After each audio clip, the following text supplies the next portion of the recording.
We welcome those of you that just watched Indiana and Rutgers. The Hoosiers getting to 2-0 here in San Jose. New Mexico had its game canceled last week, so this is the first game of the year for the Lobos against the San Jose State team that is trying to get to 2-0 for the first time in over 30 years. Guy, I think you'll see a lot of what Texas has run since he was there last. We'll watch throughout the course of this game to see if that's true. There's Kress in motion. Carroll is the running back, and it'll be Bryson Carroll who gets the carry. And he gets very near the sticks, right at the first down marker. We'll see if they give him the progress. Nehemiah Shelton there on the stop. Carroll lost a shoe. Take a look at the starting lineup. Up front, Stapley and Saltis, the center, and the right tackle. They are very consistent. And Elijah Queen, the lone starter, the freshman lone starter, as that's incomplete for Kress. And it's a big deal that Kress is here. He was just cleared on Monday. Jordan Kress, the senior, he's a huge team leader, had COVID-19, was positive back in July. A couple of weeks ago was diagnosed with myocarditis. The doctors don't believe it was related to the coronavirus because he did deal with an arrhythmia at a young age. But they were not sure if he'd be able to be on the field. They did give the first down. And Tuioti completes to Emmanuel Logan Green. And New Mexico is across midfield. A lot of misdirection early for this defense. They're going to have to handle that throughout the course of this game. San Jose State defensive line that's upgraded. A couple of JC transfers to beef it up. Kyle Harmon, who is fantastic, the linebacker in the center of things. He had a great game against Air Force last week in the victory.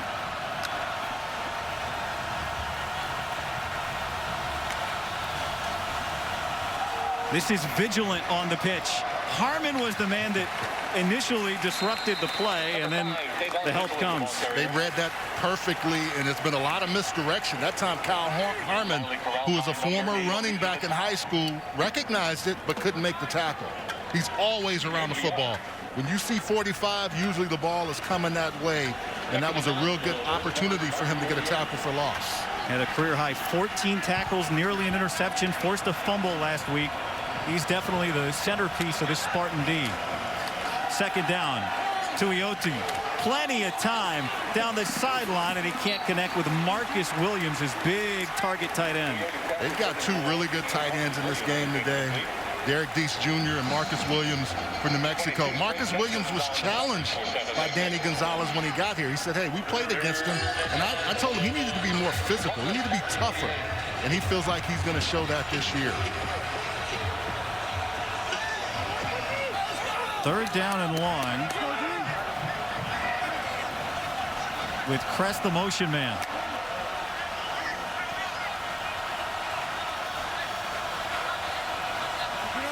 The freshman Jace Taylor, a big target in the slot at the top.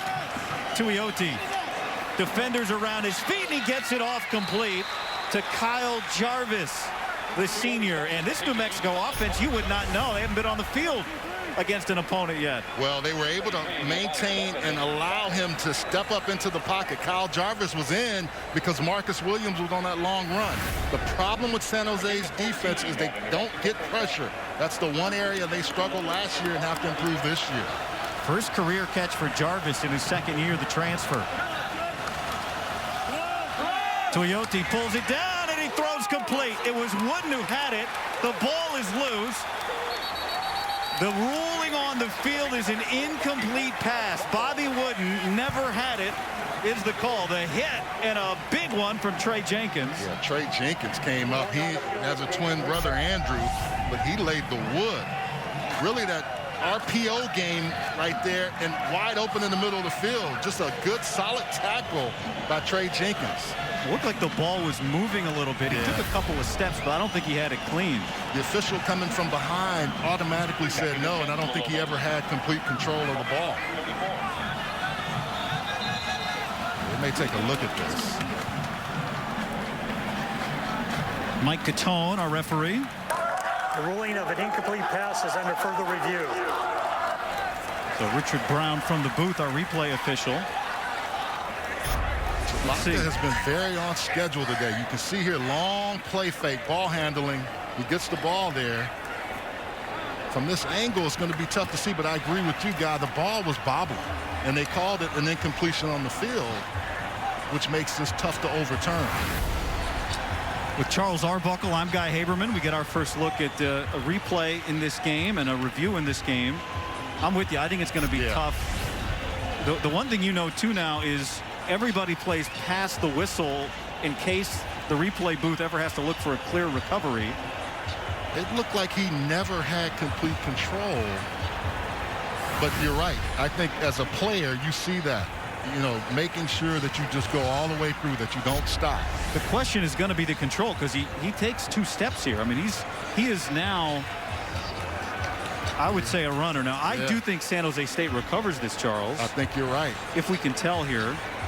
Initially, there was a player that came in. I can't see his number. And then another one came in. Now, they're taking a while. Sometimes when they take a long time, they may say that's. Let's see. It looks like Johnny Balderas, but you know what? Now he doesn't have it, so I don't think he did. Number 6 is Balderas. Does he maintain possession here? It looks like I would say he does. Yeah, when he went down, he did the perfect execution of putting it away. Remember, the call on the field is an incomplete pass. But the longer they look at it, guys, this is when you start thinking there's a potential that it can be overturned and that it was a catch, fumble, recovery by. Catches it. Yeah. And you know, and the other thing, too, is you also have to think about when you look at it on instant replay, slow down as opposed to the real speed. You know, the other thing, and I know I said I thought it was moving, but is it moving because he doesn't have control or because he's just tucking it away? Let's see. After further review, the calling on the field stands as second down. All right, calling on the field stands is what Mike Catone said. Second down. Brent Brennan doesn't like it. His defense had 2 takeaways last week. They've been really good in the takeover game. They were +10 last year. So far this season, +1.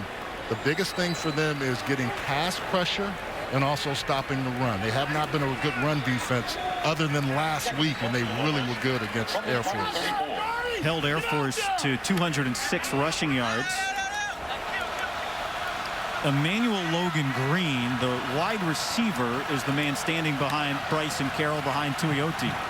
It's Carroll going nowhere. There's Kyle Harmon, the junior linebacker from nearby Antioch, California. Started his career briefly at Cal.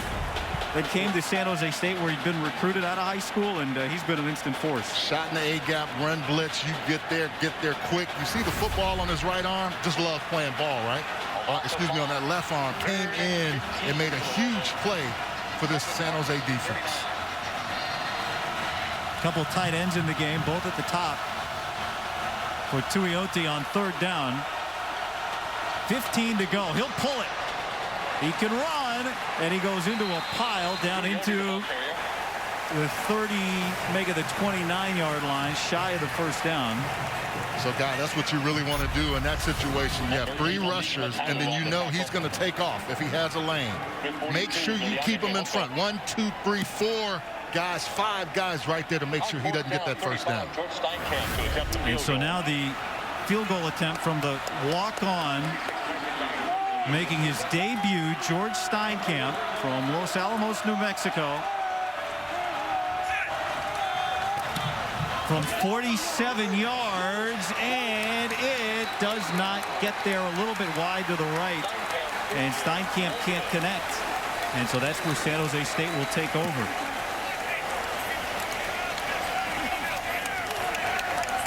Now, we talked about in the open, Nick Starkel, a young man who started his career at A&M and then Arkansas.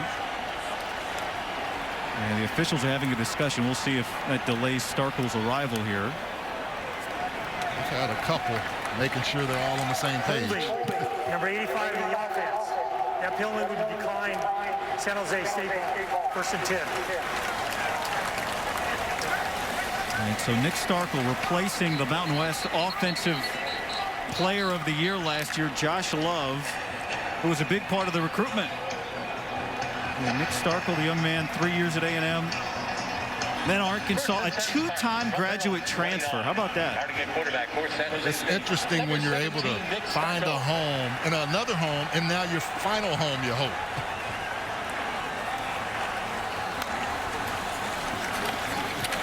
Starkel's first pass is complete to Bailey Gaither, picking up right where he left off last week when he matched a career high 8 catches for 110 yards against Air Force.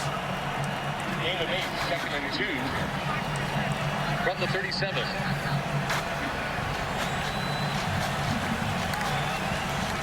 Starkel hands it off.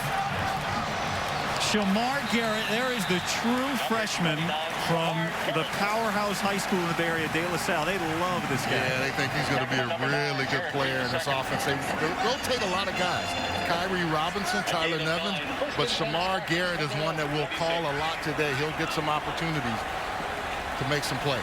His old high school teammate at De La Salle, Kyrie Robinson, now is checked in after that first down run.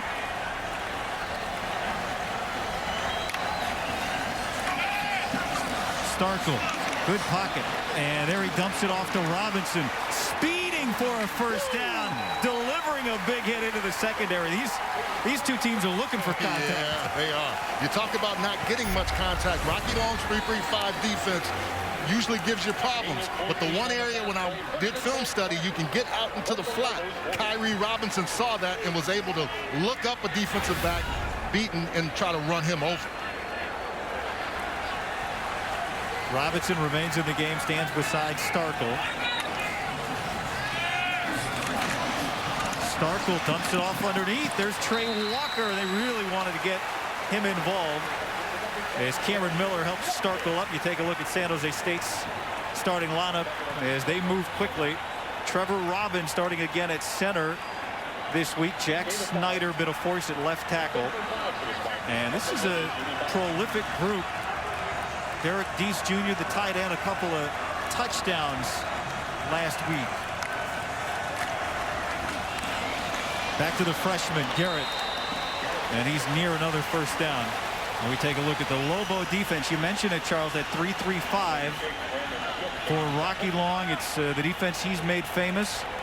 Brandon Shook, the starter middle linebacker, but Tavion Combs, the true freshman, what makes him so important today? He's everywhere. You're a spinner. You're a Lobo. You can go make plays with abandoned aggressive and be about 7 or 8 yards off the line of scrimmage and come up and make plays in this defense. He wears number 16 in that cherry red.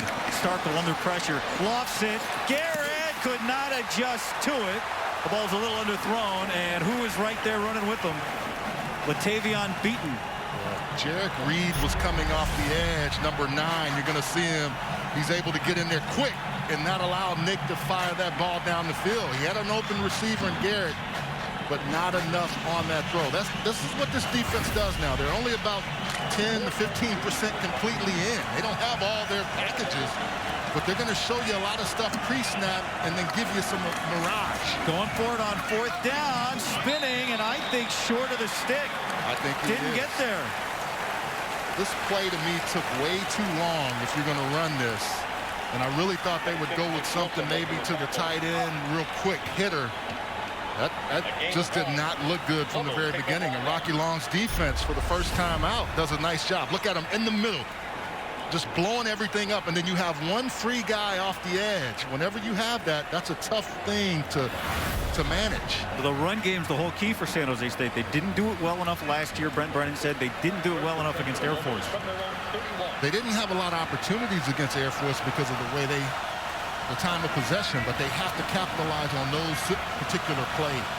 So New Mexico's second possession after a missed field goal the first time, and Bryson Carroll a couple of yards. The other side here, this is a big deal for San Jose State. The defensive line, something they really tried to beef up this year. They talked about all these defensive linemen when they went away for COVID and were away and they were Zoom meeting. They could tell guys were just putting on some weight. Kohoko and Kakiva and Hall, they all were just gaining some weight because they were really working out and eating more. Mom's cooking. 2nd and 9 for Tuioti. On the move and right on target. Second catch for Kyle Jarvis. and another first down. This game has had a good pace. Well, I can tell they're using 12 personnel, meaning 2 tight ends. And you think Derek Wareheim, he was a tight end, a special teams coach for most of his career, and a little bit of offensive line. So they're going to run a lot of 12, which he did at Texas. Now Jordan Kress has come back into the game at the top of the screen for New Mexico. Tuioti will give to Carroll, and he's stopped up, stays on his feet, and then eventually on the second effort, he didn't quit, neither did Viliami Fehoko. Held him up, and I thought he was going to bring him down, and Bryson Carroll said, no, look, let me show you I can run through you. The thing that they do well, I'll tell you this with San Jose, they strip the ball. The Spartans go after the ball consistently. He did it that time. Unfortunately for him, he didn't have Bryson Carroll to pick up more yards. 4-yard loss on the play.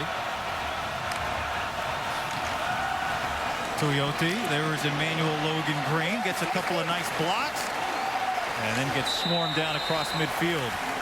Trey Jenkins with a big hit, first man there. Guy, and talking to both of these staffs, they kept talking about the physicality. Now, see, the offense works one way. They go to the right, and then they come back to the left with the Manny Logan Green, who is out in space. They want to get him in air and make you try to tackle him. That was a nice pickup on a 2nd and long. Make it 3rd down at about 4.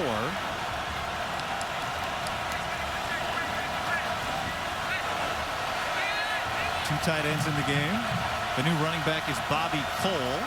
First time we've seen him this afternoon. And now Logan Green comes into the backfield as well. This is Cole bouncing it outside and getting upended. Number 34, Nehemiah Shelton, the starting cornerback for San Jose State. And now it's 4th down. And here comes the punt unit.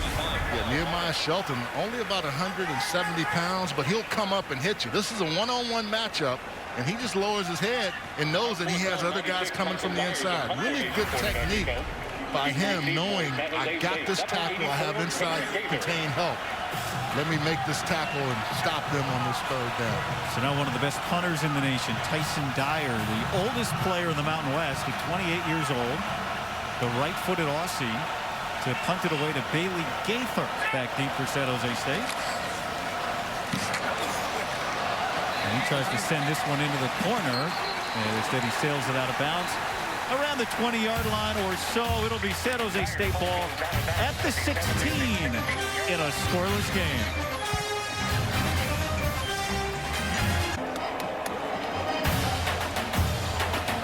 Fox College football is powered by Ram Trucks, built to serve. Good to be here in San Jose. This game originally scheduled to be in New Mexico, but because of the COVID-19 situation in Bernalillo County, where University of New Mexico is, this game Monday, the 2 teams and the Mountain West decided to move it here to San Jose.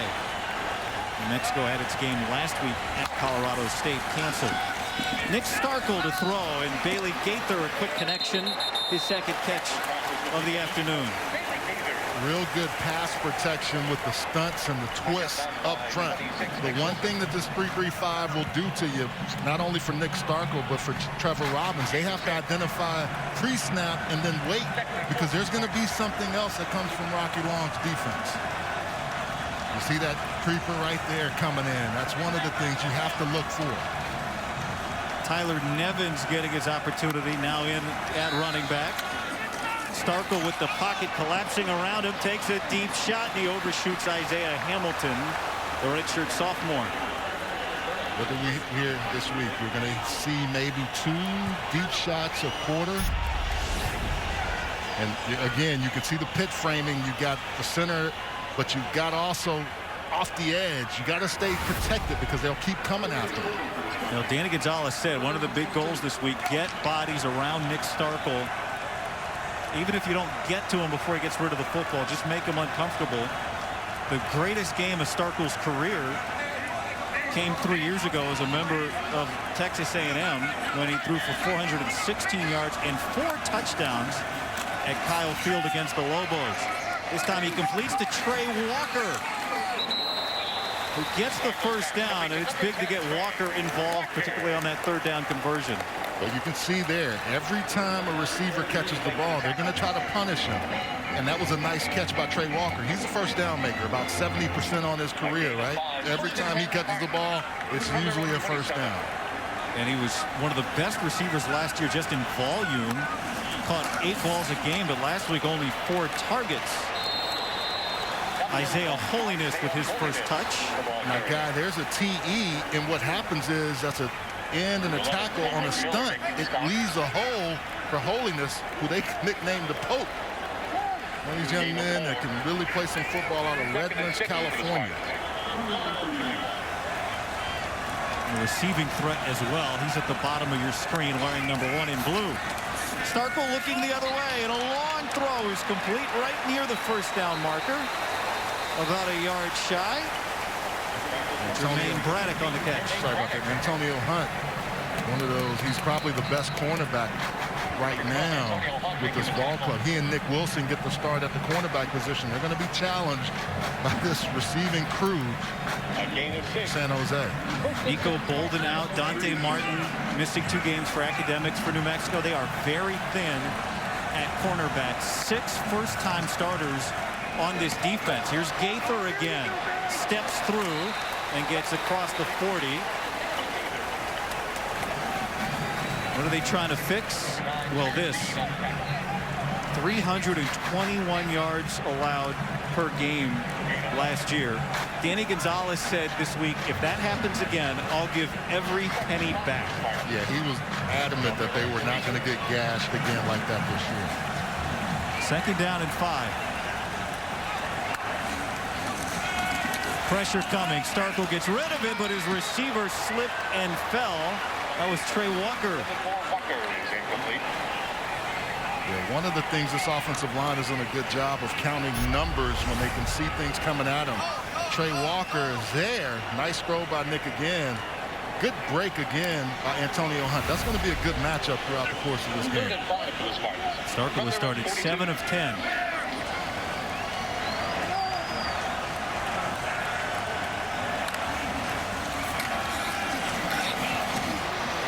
Too high, incomplete. He was looking for Isaiah Hamilton that time, and racing over was Jarek Reed. Never set his feet really on the move. You've got to stand there and fire it. And he had Isaiah Hamilton there for him. Ball sails on him. And the drive stalls out, so on comes Elijah Fisher. From my pitching days, guys, whenever I would fire, and I'm a lefty, whenever I didn't know where it was going to go if I opened up too much and didn't keep that shoulder down. A crafty lefty. Flag on the play. Flag down. Emmanuel Logan Green lets it fly into the end zone. Lefties have that natural movement on the baseball anyway, so. Plus you had the heat. I could throw it. Throw it a little bit. Flag is right at midfield.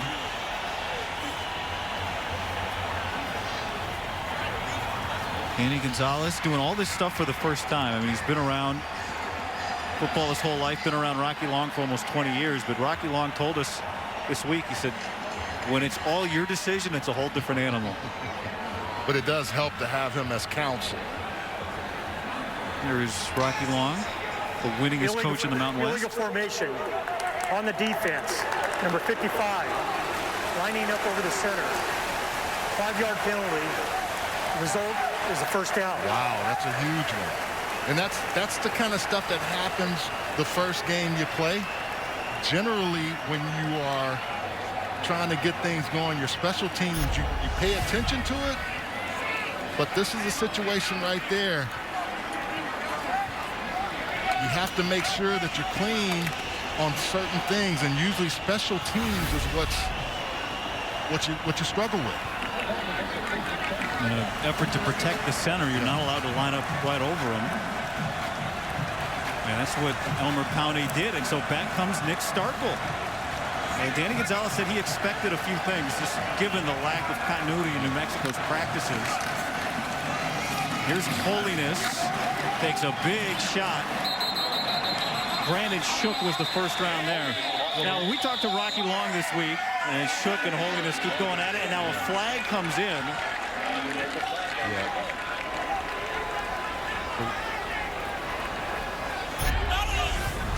A little bit of John going on at the end of that play. Holiness has nowhere to run. Look at all the contain. You've got really good defense. Nowhere for him to go. Brandon Shook is right there. And then Holiness throws that right hand. Yep. I wonder if that's what the officials saw, if they saw the whole lead up. One thing we know, we know the whole defense isn't in. We know this isn't the total 3-3-5 personnel. But there's a certain way a Rocky Long, Danny Gonzalez defense plays. They play with a chip on their shoulder. Everybody you talk to that has either coached with Rocky or played against them and coached against them, they'll say this defense may not be where it needs to be, but they're going to fight you. And you can see that right there. And getting to the football is a consistency that you want to have. You know, when he was a UCLA defensive coordinator, San Diego State really started with Oregon State because he just didn't have the talent that he wanted to have around him and was able to help those guys become better. After the play, unsportsmanlike conduct, number 46 on the defense. Also unsportsmanlike conduct on number 1 of the offense. Those penalties were offset. Second down. God, I'm okay with that because I think they're trying to contain both of these guys. You've got a team in New Mexico who we would have seen last week against Colorado State. Didn't get that to happen. They've had to try to work around it. You've got a San Jose State team that has beat them pretty soundly last year and want to show some dominance there. I think we're going to see this kind of thing all night with some physicality. It's Shook, the redshirt senior, one of the loudest voices on this defense, Danny Gonzalez told us. And he's helping set that tone of aggressiveness today. So second down and 9 after the offsetting penalties. Shamar Garrett is back in the game at running back, but Starkle throws over the middle, complete to Isaiah Hamilton. He was third on the team last year in catches on a passing offense that was 4th in the country last season. 388 yards a game. That's what San Jose State did. Josh Love was the Mountain West Offensive Player of the Year, directing traffic. Another completion. Trey Walker again. And guess what? Another first down. Trey Walker out there and Derek Deese Jr. going to block for him. I think the real key for this offense, too, when we talk to Kevin McGivern, you're going to see protection is a must. You have some games on the inside, but Nick Starkle able to get the ball out. And you have to have secure tackling. But the thing is, this staff has seen this 3-3-5, so they're comfortable going against it. The defense doesn't really know consistently what they're going to do in New Mexico on offense right now. Starkle off to a good start. Here comes pressure. And there is the first catch of the day for Derek Deese Jr. Hard to bring down, the big man. Well, son of the All-Pro. What did Coach Brennan say? I wasn't sure. We knew he was going to be a tight end, but he didn't know it yet. Goes up. The catch radius is the one thing he talked about. You almost wish, like he said, on that one, I wish I wouldn't have caught it because I only got 1 yard. 13th play of the drive, aided by a penalty on the punt. Holiness cannot quite get away by Elmer Powney. Oh, great play by 55. Took a shoe and one of the socks. I see a guy lose a shoe, but he lost the second. Oh, that's his towel. Okay. Powney. The Powney doesn't make. He's going to knife in here on a stunt. He just sees it and recognizes. See big 55? He's coming across the edge. You got the end coming in to tackle, which is he, and he's coming there and makes a really nice tackle on a running back. Third down and 10. Lobos bring pressure. Powney backs out of it. Starkle taking a shot. He's got Walker, and he brought it in. Touchdown, Spartans. Flags on the field. A lot of hand fighting, but for the moment, Walker's on the board, 37 yards. Yeah, that all comes because you handle the pressure. You have pressure coming at you, and that offensive line stands in there and allows Nick Starkle to throw a strike to Trey Walker. Great job of going up and getting the ball. I told you, he and Antonio Hunt are going to battle all game long. The penalty is against the defense. Result of the play is a touchdown. He's happy now. Yeah, 4 targets last week. He wasn't happy. They said they could tell his body language was saying, look, I'm here. I'm invested, but I'm not happy. And I'm sure he's happy with the opportunity to go up and get the ball on that one. That's a reason he's on the Bolitnikoff watch list. A 37-yard touchdown reception, 8th career touchdown for Walker. 10 games with 100-plus yards receiving in his career. And Air Force defense really focused on him, took him away. And I think you're going to see that with this as well. We're going to take a look at this. Does he maintain as he's going to the ground? Does he survive the ground? Yeah, I saw him completely secure the catch all the way through. Remember, the ball can touch the ground as long as the receiver has control of it. The verbiage they like to use, the ball not moving independently. For a few years, we didn't know quite what a catch was. You think we got it straightened out now? I think we got it straightened out now. Well, as a receiver guy, you're always taught to get up and show the ball. I don't think, even if the ball touched the ground, it was secure on that left shoulder, in my opinion. But they look at every play, every scoring play in particular. Danny Gonzalez told us as we take another look at this. And that was Antonio Hunt was right there. I mean, they called a penalty on him. The ball touches the ground, but he has it secure. You see what I'm talking about? You think he's got it pinned against his body there? It looked like it. I mean, it's clearly, that's a lot of ball on the ground. Now, that could be the one thing that they say. Did the ground help him secure the ball? But again, when you have that, right, you call it a touchdown, you got to have everything to overturn it. When we saw this initially, it looked cleaner and clear. All right, you're 1 for 1. Our first review, you got right. What do you stake your reputation? Bucks rep on this one. I'm going to put it out there. I'm going to call it a catch because I'm a receiver by trade. But I also think even on that other angle that we saw, like you said before, the ball can touch the ground. It was not moving. It was secure. And I think they call that I think they keep this a touchdown. I could see if you're a Lobo fan watching this thing, I don't think he caught it. I understand that. But again, do you have enough here to overturn it? That could be it right there. Great job by the camera crew of showing that.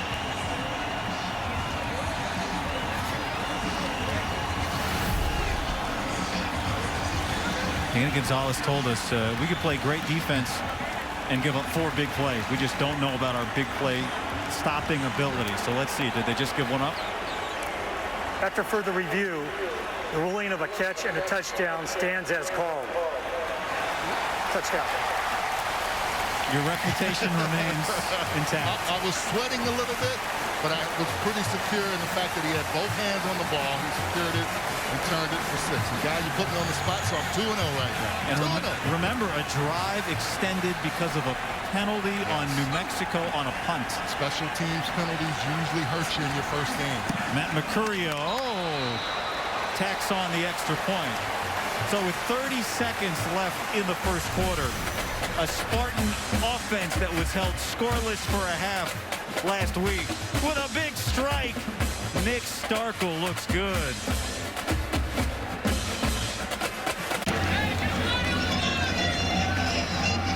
"14 plays, 84 yards, a 37-yard touchdown to Trey Walker, who has as many catches in this quarter as he had all last week against Air Force. 4.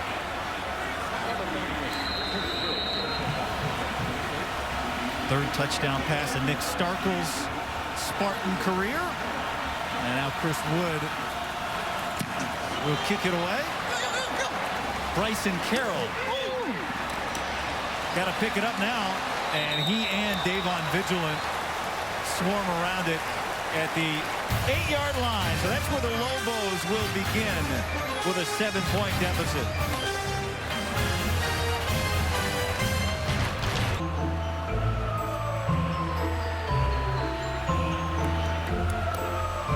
A happy Halloween here from San Jose. I'll tell you what, I got more candy in this booth. Oh, I do too. But I don't know what to do with it. Used to raid my kids' bags when they were younger. Snickers, that's what I was always looking That's number 1, huh? Yeah, that was on the depth chart. This drive begins at the 8-yard line. with Tuioti getting his pass deflected. Might have been two Spartans that got a hand on that. Yeah, they're really trying to look at his eyes and make sure. That was Trey Webb, I think, was one of them. They're really starting to get a beat on this offense now. Like I said before, this is a new offense. A lot of the personnel is there, but almost three guys. Trey Webb was one of the ones, number 3, to go up there and knock that ball down. Hadari Darden right there with him. So after a long San Jose State touchdown drive, tough position here on 2nd down and 10. 3-man pressure. Almost gets to Tuioti, and he throws complete to Jordan Kress. How about the determination of that young man to be ready this week? Well, you've got Tuioti again, just showing has some time back there. Good protection, only 3 men coming. But Jordan Kress with a nice catch there. Big play weapon for him last year. Had 6 touchdowns on the year. We're going to look at this play. And they may, because he came down with the ball on the ground and it hits just before the end of the quarter. The previous play of a catch is under further review. All right. Gives us a moment as we look here. Now he catches the ball. It hits the ground, but he secures it again. This is the same. It's very similar, but you can see more of the ball hitting, but he holds the ball again consistently. I didn't see any movement of it. Very similar. Didn't look the same, but the same discussion we had on the touchdown. And I would say again, from the naked eye, I thought it was a catch. Again, as you said before, the ball can touch the ground. It's just a matter of do you secure it when it hits. It's worth repeating the value of Kress to this team, and we'll get a resolution on his ruled catch next.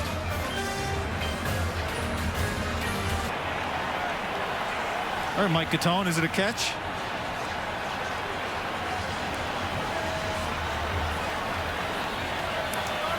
After further review, the ruling of a catch stands as called. 1st down. I said catch from the beginning. I wasn't going to change my mind on it. 3 for 3 today. 2 seconds remaining in this first quarter.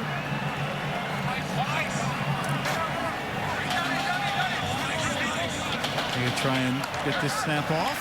They do. So final play of the quarter. Gets to about the 24-yard line. 7-0 San Jose State. The debut of the Lobos in 2020. 1 quarter in the books.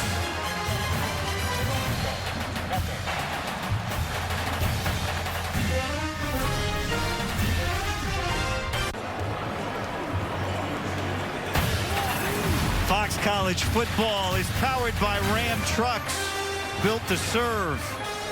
It's nice of Buck to have us out at his winter home there last night for dinner. Take a look at the first quarter stats. It doesn't feel like the time of possession was equal, did it? It really didn't. It felt like New Mexico had the ball a little bit longer, even at times. A 2nd down and 7 here to begin this quarter for Tavaki Tuioti and this New Mexico offense. And there's Kress again. Well, they are feeding him. We thought he might be limited today, but they have tried to work him in whenever they can. Derek Wareheim said it. We've got to get the ball. We got to be balanced on offense, but we also got to get it to our weapons. Good job of looking one way and coming back. Tuioti, really nice job there in getting the ball off on schedule. 3rd down and 2, but nowhere for Bobby Cole to go. The bulk inside of this defense has improved, and you can see it on that right there. They were not budging. The interior of the offensive line, watch, there's no movement there. Blue jerseys just getting across. You can see Big Noah Wright, number 4. There's just a lot of mass inside. When you got all those big guys in there, you can't move around. And welcome back Tyson Parker, who didn't play last week just because of the matchup against Air Force.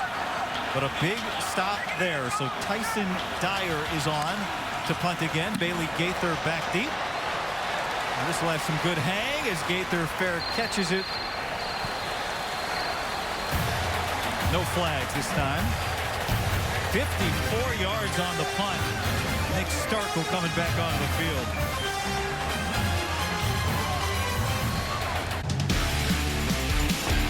How do you get on the Biletnikoff watch list 2 years in a row? Well, you do it by being Trey Walker. 4th in the nation last year in catches per game. First team all-league. Started the day 5th on the San Jose State all-time receiving list. He's already moved up to 3rd today. He had a 1,000-yard receiving year last year. He does it again. He'll become the most prolific receiver in Spartan history. Yeah, he wants the football.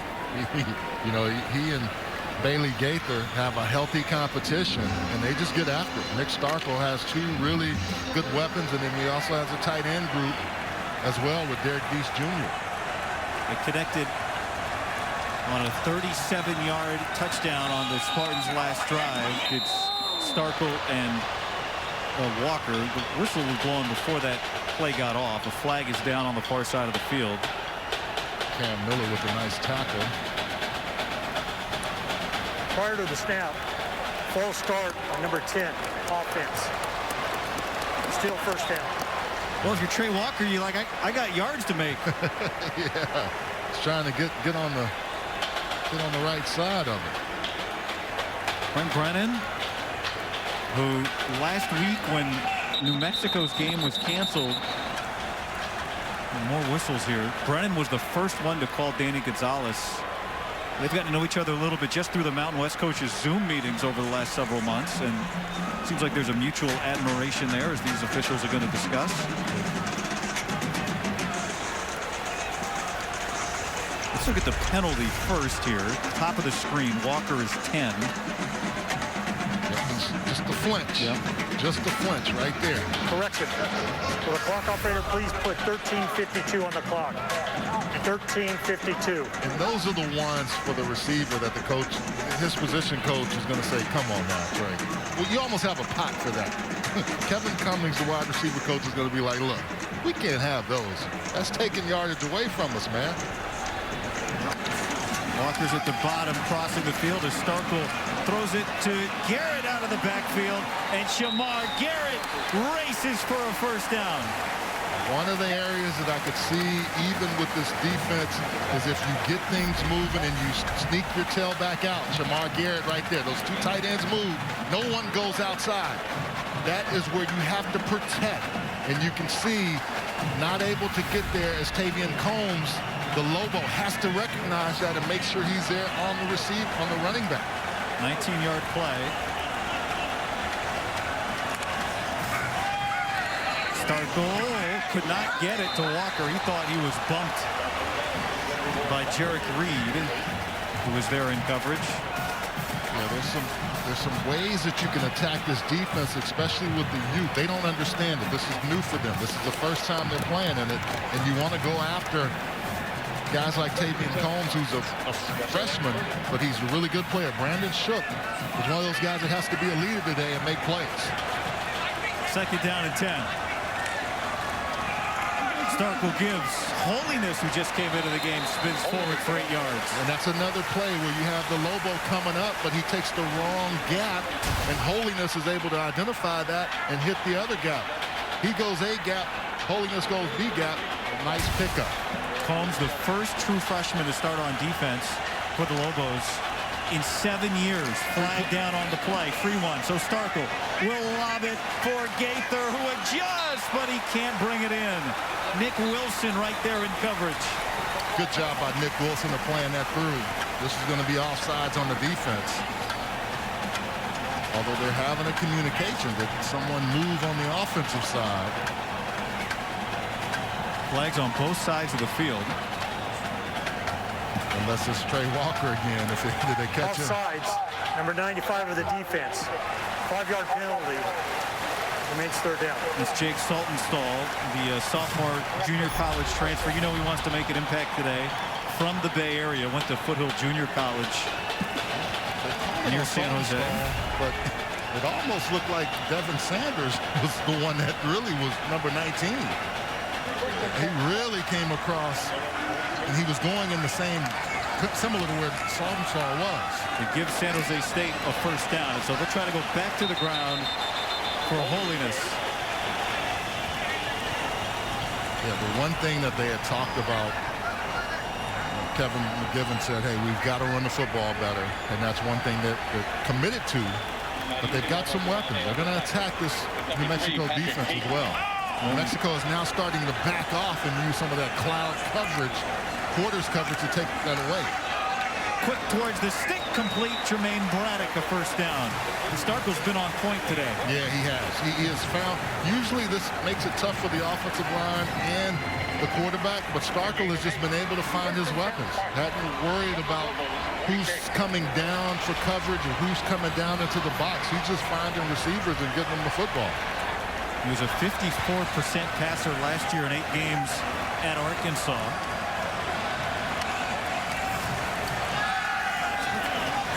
Pressure in the pocket, and this time he goes down. Ben Bertram for the sack. The first of his career, the Albuquerque native. That's not only his first sack, that's his first tackle. Yeah, nice job by Bertram of staying with it. He was blocked up, but just stayed, kept going, kept hustling. That's what you have to do as a defensive lineman. Keep getting after it till you get home. This was one of the best teams at preventing sacks last year. They didn't give one up last week against Air Force. They were 5th in the nation last year, the Spartans. Pressure again, but on the screen. That's Garrett. Takes a couple of hits, and he can't slip away from Brandon Shook. That was a wall that Garrett ran into. Shook and a few other guys. I mean, this screen was set up nice, and I thought it was going to go for a lot more yards. You see, you let guys go free. Bertram is there. He pushes the quarterback down. No big problem. But look at this. Boom. I mean, Shook takes on a lineman, gets him out of the way, and then makes a tackle. Wow. This defense doesn't look like it hasn't hit in 2.5 weeks. Or maybe it does. Well, maybe they're just itching. That one right there, he laid the hammer on Trevor Robbins. So now 3rd and 7. Starkel with time. Lofts it to the end zone. Touchdown, San Jose State. Isaiah Hamilton brings it in.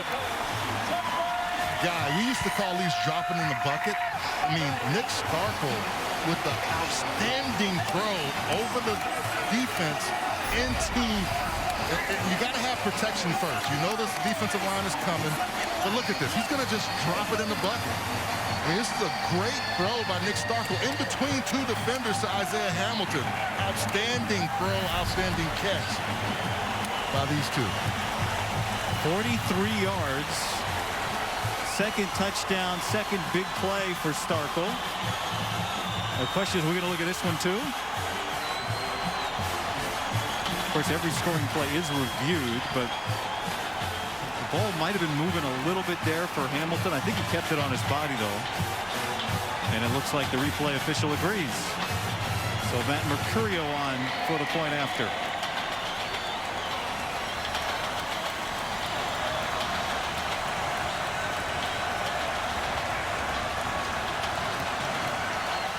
(14-0) Spartans.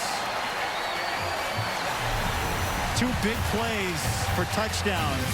This one belongs to Isaiah Hamilton. Give him the belt.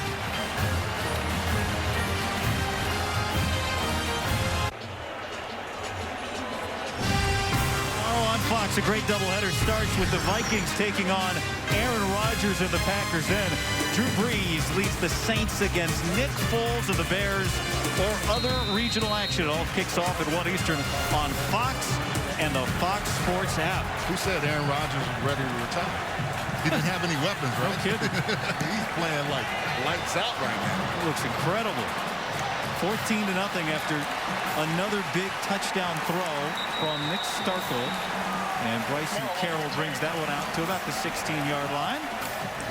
This offense has to get going if you're New Mexico. They've had some fits and starts, but they've got to get a real consistent drive going here. The other thing is I haven't seen much Marcus Williams. 1 attempt to him so far. Got to get him involved in the game as well.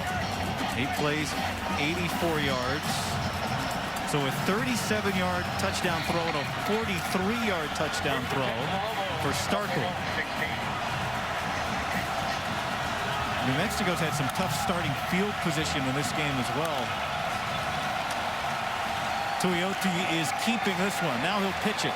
That's Emmanuel Logan Green, the wide receiver, coming out of the backfield with him.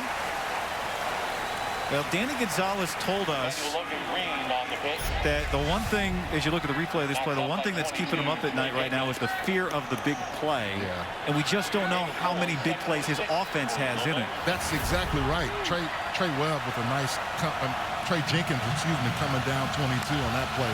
But he's worried about giving up the big play. Tuioti, complete. You called it. Marcus Williams right on cue. Give it to the big tight end. Nice job in that seam route, just getting down the field. Easy throw and catch for the quarterback. You're going to see him come into the screen. It's an easy throw and catch. Now they go fast, and this is an opportunity for a huge play.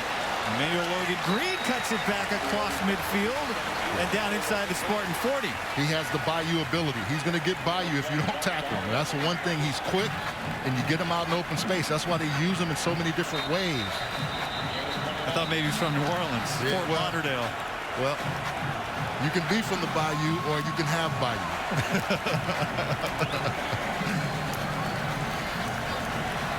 San Jose State will take its first time out, catch its breath. One thing we've talked about is you've watched college football. How much has tempo affected defenses?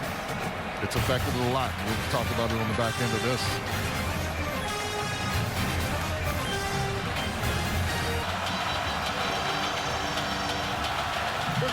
Coming up, the State Farm halftime show with Rob Stone, Brady Quinn, Reggie Bush, and Matt Leinart. Talk about Mel Tucker ingratiating himself, knocking off Michigan, his first Michigan State win, plus what happens now with Clemson. Out of the timeout, Tuioti, big shot for the touchdown, right back in it. Cedric Patterson, a 39-yard connect. I wasn't sure if the ball was going to get to him, but Cedric Patterson was gone. Tuioti barely got it out to him. No pressure, just couldn't get the ball off. Actually did have pressure, but just really couldn't get the ball to him. But, man, Cedric Patterson was gone. Johnny Balderas, the nickel back there, got beat on that play, and that's a huge turn of events for New Mexico. We wondered if they'd have the big play ability to match after missing the first attempt of the game.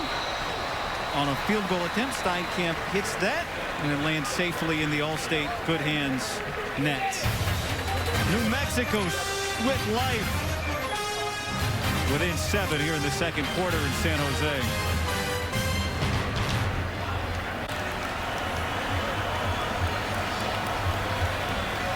Cedric Patterson, the redshirt sophomore, with the first New Mexico score of the season. Now, all 3 scoring drives, 1 for New Mexico, 2 for San Jose State, all 3 of them are 84 yards. Oh, wow. It's Halloween. Go figure. How'd it happen? So, Guy, when you look at this, you can't look in the backfield. You got the cornerback, you got the receiver. You gotta stay away from your eyes. You have to trust your eyes. Look at him. He's gonna look inside, and then you know when that receiver's there, he's even, he's leaving. And Balderas knew it as well. Patterson was just saying, hey, get the ball to me so I can score 6. You gotta trust your eyes and play that better. But that was a nice job by the receiver of getting open, and the quarterback almost not getting it to him, but getting it to him for a completion for 6. And that was out of a Spartan timeout. So back to Nick Starkel, and he gives it back to Isaiah Holiness, who's brought down after a pickup of 2. Devin Sanders pulled him down. Part of it was the tempo you talked about. 3 plays, they went really fast and didn't allow the San Jose State defense to set. And even after the timeout, they weren't settled enough to stop that big play. Empty backfield now for Starkel. Over the middle, into traffic, and Derek Deese Jr. brings it in.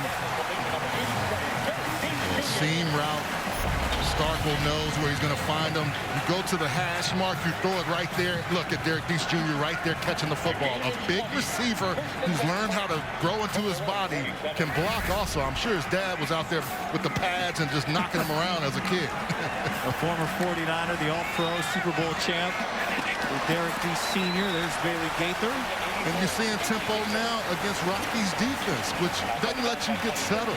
It's a tough thing to do. All defensive coordinators talk about this. Practice-wise, guy, they just say, we're going fast, fast, fast. Sometimes we don't get a chance to correct guys, but it also just doesn't let you have your proper fit sometimes. And that's a New Mexico defense that is already in a position where they're trying to play their first ball game. You feel like we're seeing more of it? We're seeing more. The tempo offense? Yeah. I mean, obviously not just because that's what offenses do, but given how much fitness could be a factor here with the limited preparation time. I think it's one of those things where you have to make sure if you're a team that you work on the physical nature of it. And if you haven't been able to tackle, so you think you're ready fitness-wise, but you're not ready football fitness-wise if you're New Mexico. They haven't been able to tackle for about 2.5 weeks in Albuquerque. They've been practicing in pods of 5. They're actually going to prepare for the Hawaii game. They play at Hawaii next week. They're going to go to Las Vegas. They're going to bust to Vegas on Monday. New Mexico will. They'll practice at the Sam Boyd Stadium there, the old UNLV facility. Here's Walker. Riding him down that time was Tavian Combs. And who knows whether or not they'll play their next home game in Albuquerque or somewhere else, or maybe even Sam Boyd. We'll see. Well, that was just a prime example right there of a missed tackle. And not knowing where you're going to be, I don't think they worry about it. Danny Gonzalez and Rocky Long said, hey, we're going to play well. We're going to play in the parking lot if we have to. But the big thing is making sure your guys are prepared to attack. Starkle, long throw. Coming back to the ball, though, was Braddock. Reaching for the chains. It does have the first down. How much defense did Rocky Long say they have in right now? About a tenth of what they have. A tenth? Yeah. Hey, God, that was a good job right there, Braddock, being friendly to his quarterback. Because that's a long throw, like you said. But in order for you to cut the distance, you have to do it as a receiver. From under center, a little play action. Starkle looking for Deese. He's got it. Flag down, touchdown, Spartans. Well, there might have been a pick on the play. I think we might have OPI on that one. It was taking a long time to develop. I think Trey Walker is going to come back. You'll see him coming to your screen. Deese. Pass interference. Offense, number 10, blocking downfield. 15-yard penalty. Replay first down. We're just under the left goalpost on this replay. Deese is coming right up the screen, and then he's going to fake out. Really nice job of setting up the post corner against Tavian Combs. But right there, right up, you can see the block. That was a matchup they wanted to have against a young guy and a big receiver. You can see Trey Walker was getting too much of the defender, Antonio Hunt. But we don't see them go under center much. They probably thought all week in practice they had a touchdown on that, huh? Here's Gaither racing through half the defense before he hits a wall at the 35. Well, I love how this New Mexico defense flies to the football. You know, I agree with everything I've heard them say. And I think the one thing, if you're San Jose, you look at this guy and you can say, look, we see this defense this week. We're going to see it again next week against San Diego State. That's right. And that's the same. They're going to run the same defense, even though it's not Rocky Long using it. But it's one of those situations you're getting a test this week. It's Brady Hoke and the new defensive coordinator there, Kurt Maddox. And with personnel made for it as flags fly on 2nd and 15. I think Jamie Navarro. False start. Number 54 in the offense. 5-yard penalty. Still second down. He's not happy there. It's like I was in a rhythm. He was feeling it.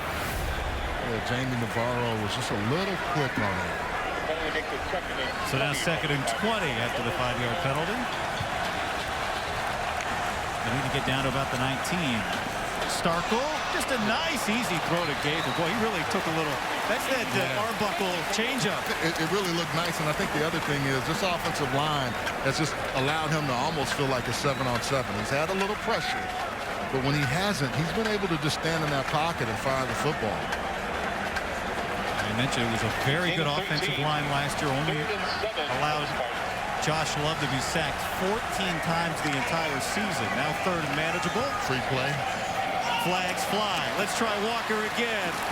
And he's out of bounds. Even though he caught it, he did not land in bounds. He's saying he did. great effort. And Offsides, number 98 on the defense. 5-yard penalty. We play third down. Joey Noble, one of the best players up front, but also first-time starter. I think the thing is Nick Starkel is doing a nice job of getting him offside. When you got a quarterback that can do that, it's going to make it tough for the defense because you want them to set and reset. Now, I got to tell you, I didn't believe him. But you thought he, yeah. Well, his toe hit, but I don't know if he had the ball yet. Trey Walker's begging for a review, and they're going to look at this. His toe definitely touches down. I'm just not sure if he had possession of the ball yet. Take another look. He goes up. Toe comes down. Man, is that possession? It sure. Oh, my goodness. Great effort. You're 3 for 3 on reviews, so now the degree of difficulty is going up. Yeah, this one is really tough. He has the ball. His toe is there. I don't know. I would say they may overturn that. And Trey sold it, but he did a nice job of body control. It all set up by them getting offsides and getting the free play because the defense has to continue to play, but usually as an offensive player, you know, okay, I'm going to go down the field. Homer Smith was great at this. We would do freeze plays, and Brett Brennan and I, we talked about it. He worked under Homer and Rick Neuheisel, and these are the things, and then the toe tap, the ability to get your toe down as a receiver. I'm going to give him a touchdown on this. So you think right there he's got possession? He's got the ball. Because he tucks it away. Foot comes up.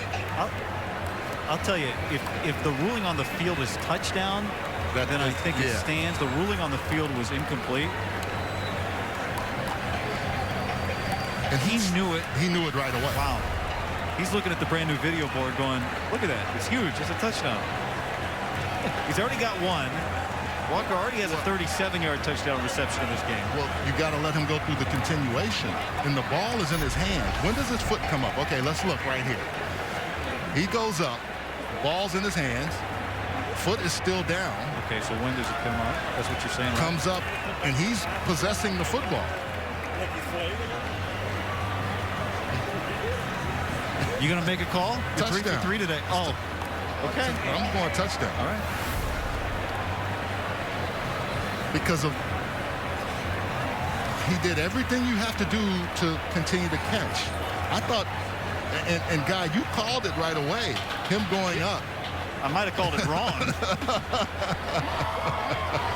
They're on the sideline jumping. We've seen multiple angles. Great job by our camera crew of getting all of that. To further review, the ruling on the field has changed to a catch and a touchdown, San Jose State. Trey Walker, give him another. You don't get what you don't ask for. Touchdown, Spartans. Trey is going into sales. Some kind of sales because he sold that, but he also did a nice job with that toe tap. That was outstanding. Again, all set up by Joey Noble and the defensive front coming offside in a free play, basically, to Nick Starkel and those guys executing. Say, do not doubt me again. That was the concern for Danny Gonzalez and Rocky Long, the big play ability of the San Jose State offense. At 26 yards, that's the shortest touchdown pass that Starkel has made today. Did that sneak through? It did. Mercurio using every inch of the goalpost. Easy to smile about it now. And this was all started by the free play. Starkel taking a shot and trusting Trey Walker. Well, and also he gave him some room to work on the sideline as a quarterback. And they do this all the time. This is one of those things where you practice.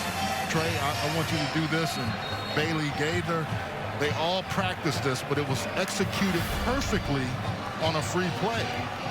Where you have defense jumping off sides and you attack the defense, which they've been doing all game long. And this is a good answer if you're the Spartans, because New Mexico came down on that last drive and scored easily and efficiently. Now New Mexico has the ability with 6 minutes and 10 seconds to do that again. It's a great call because if that's not a touchdown, it's a third down that's coming up for San Jose State.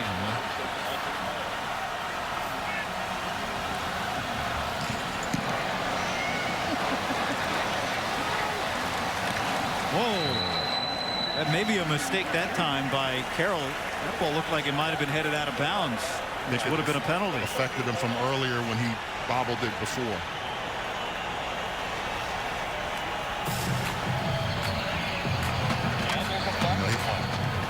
He was in a situation before earlier on a kickoff and didn't get the ball cleanly.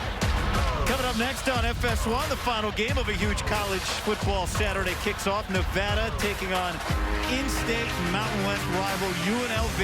Keep it here on FS1 and also streaming live on the Fox Sports app.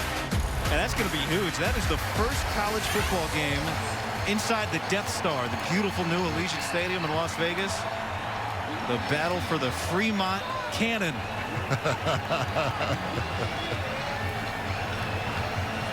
Meanwhile, we had a penalty applied.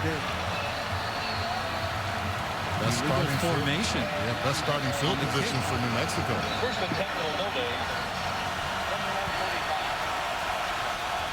The ball was out of bounds before he did not carry it out with him. All right, so not a mistake by Bryson Carroll. That ball was headed out of bounds. He caught it out of bounds, and that's why the ball is out to the 35. And now we're going to look at it. Take another look at it. Well, I will say this. It affected him before because he was in a position on a previous kickoff where he was not able to field it cleanly. And I'm thinking he's saying, okay, I have to go get every single ball and not worry about it because it's live once it's in the air.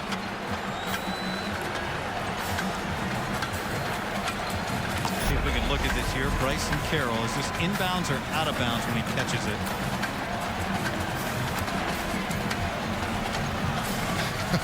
Again, he was struggling with it a little bit. He didn't catch it cleanly. But he starts the catch in the field of play.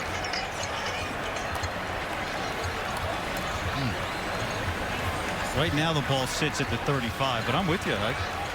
He starts in the field of play, and then he bobbles it and goes out of bounds. Okay, now before this time, our producer Woody tells you in your ear what happened, you have to make a call. I'm going to make a call that he starts catching it inbounds, doesn't field it cleanly, and then goes out of bounds. Yep. And that was about I think it was about the 15-yard line. So we're talking about a 20-yard play or so here. That's a huge difference. I think that's going to go back. Yeah, they're bringing that back. We told maybe it was even the 12 or the 13-yard line. So this is a big and starting field position's been an issue. It has been for New Mexico today. Now that last drive, they didn't care. They just took off and started making plays. But again, I think part of the mentality of Bryson Carroll, and we'll talk about it after we hear the official. Mike Catone. I prefer the review. The receiver touched the ball inbounds. However, the receiver also signaled for a fair catch. Therefore, the ball will be spotted at the 25-yard line. First down. So, not so bad. Smart by I got a half a point on that one, right? Yeah, I'm going to give you a no contest, okay? That's a push. Right? In this age, you get a no contest on that. he did signal fair catch. That's fair. So it comes out to the 25-yard line. Big scoring drive the last time out. And this is Carroll taking the handoff. And not a lot of space. They've done a pretty good job against the run today again. Second week in a row. The Lobos only have 23 yards rushing. The big thing you have to do here is make sure you protect your quarterback. But as you see, Tuioti does have just about 150 yards passing in this first half. On second down, he's still got it. He's got plenty of space. He'll just pull it down, run towards the stick. He gets pushed out by Hadari Darden. Yeah. Derek Odom was saying this is the one thing we have to guard against. When Tuioti gets outside, he's magical with that football and able to run it. That is a first down. Now he gives to Carroll, and he runs right into the back of the offensive line. And the thing for him is just staying healthy. That's been the one problem for him. Not being able, we talk about Nick Starkle. He still has a couple of years of eligibility because of some of the injuries and some of the other things. That's right. He could be a 7-year quarterback. He came in and redshirted in 2016. Played as a redshirt freshman in 17. Got a injury redshirt in 18. So last year he was a redshirt sophomore. So he could be, Tuioti could conceivably be, because this is a free year, remember, the quarterback in 2022 at New Mexico. Lofts it down the field for Andrew Erickson. He caught it in traffic. Erickson comes back to the ball, and the freshman hauls it in. Again, you get your cornerbacks looking in the backfield. DBs that pump fakes, holds them, and Erickson just stays with it. Nice job. 46-yard play, right back to the line of scrimmage, right back to that battering ram. So basically, Bryson Carroll. Tuioti's going to get a PhD, right, in football. That's right. Yeah. You remember the all-time quarterback when you were a kid? Yes. Carroll again, nowhere to go. They never could get that clean. And that's the one thing in talking to Tuioti, just saying, really leading the team and doing all the things. We had a chance to talk to him. Somewhat quiet, but when he talks, his team listens, right? He seems to have a real good handle. He and Cam Miller, really good talking to both of those young guys. It really was. And one thing he said, a lot of guys have been nervous around the building because Danny Gonzalez will walk in. He might make you sing the fight song. On cue, and it better be right. He said, but not me. I've known the fight song for a few years. I'm not worried about it. The first one trying to hide behind him. They need to get to the 6-yard line to pick up the first. Into double coverage, and Williams can't bring it down. Ali Mata'u was fighting with the big 6'3" tight end. Yeah, you had Nehemiah Shelton there, too. Both in that vicinity, knowing Big 88 is going to try to go up and get the football. So what do you do here? 4th down and 4. You know San Jose State's been able to score. There is a flag.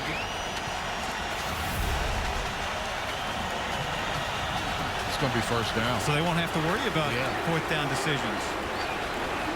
Big penalty by San Jose State, giving them a first down and opportunity to get this ball in. Like I said, you had to answer that touchdown.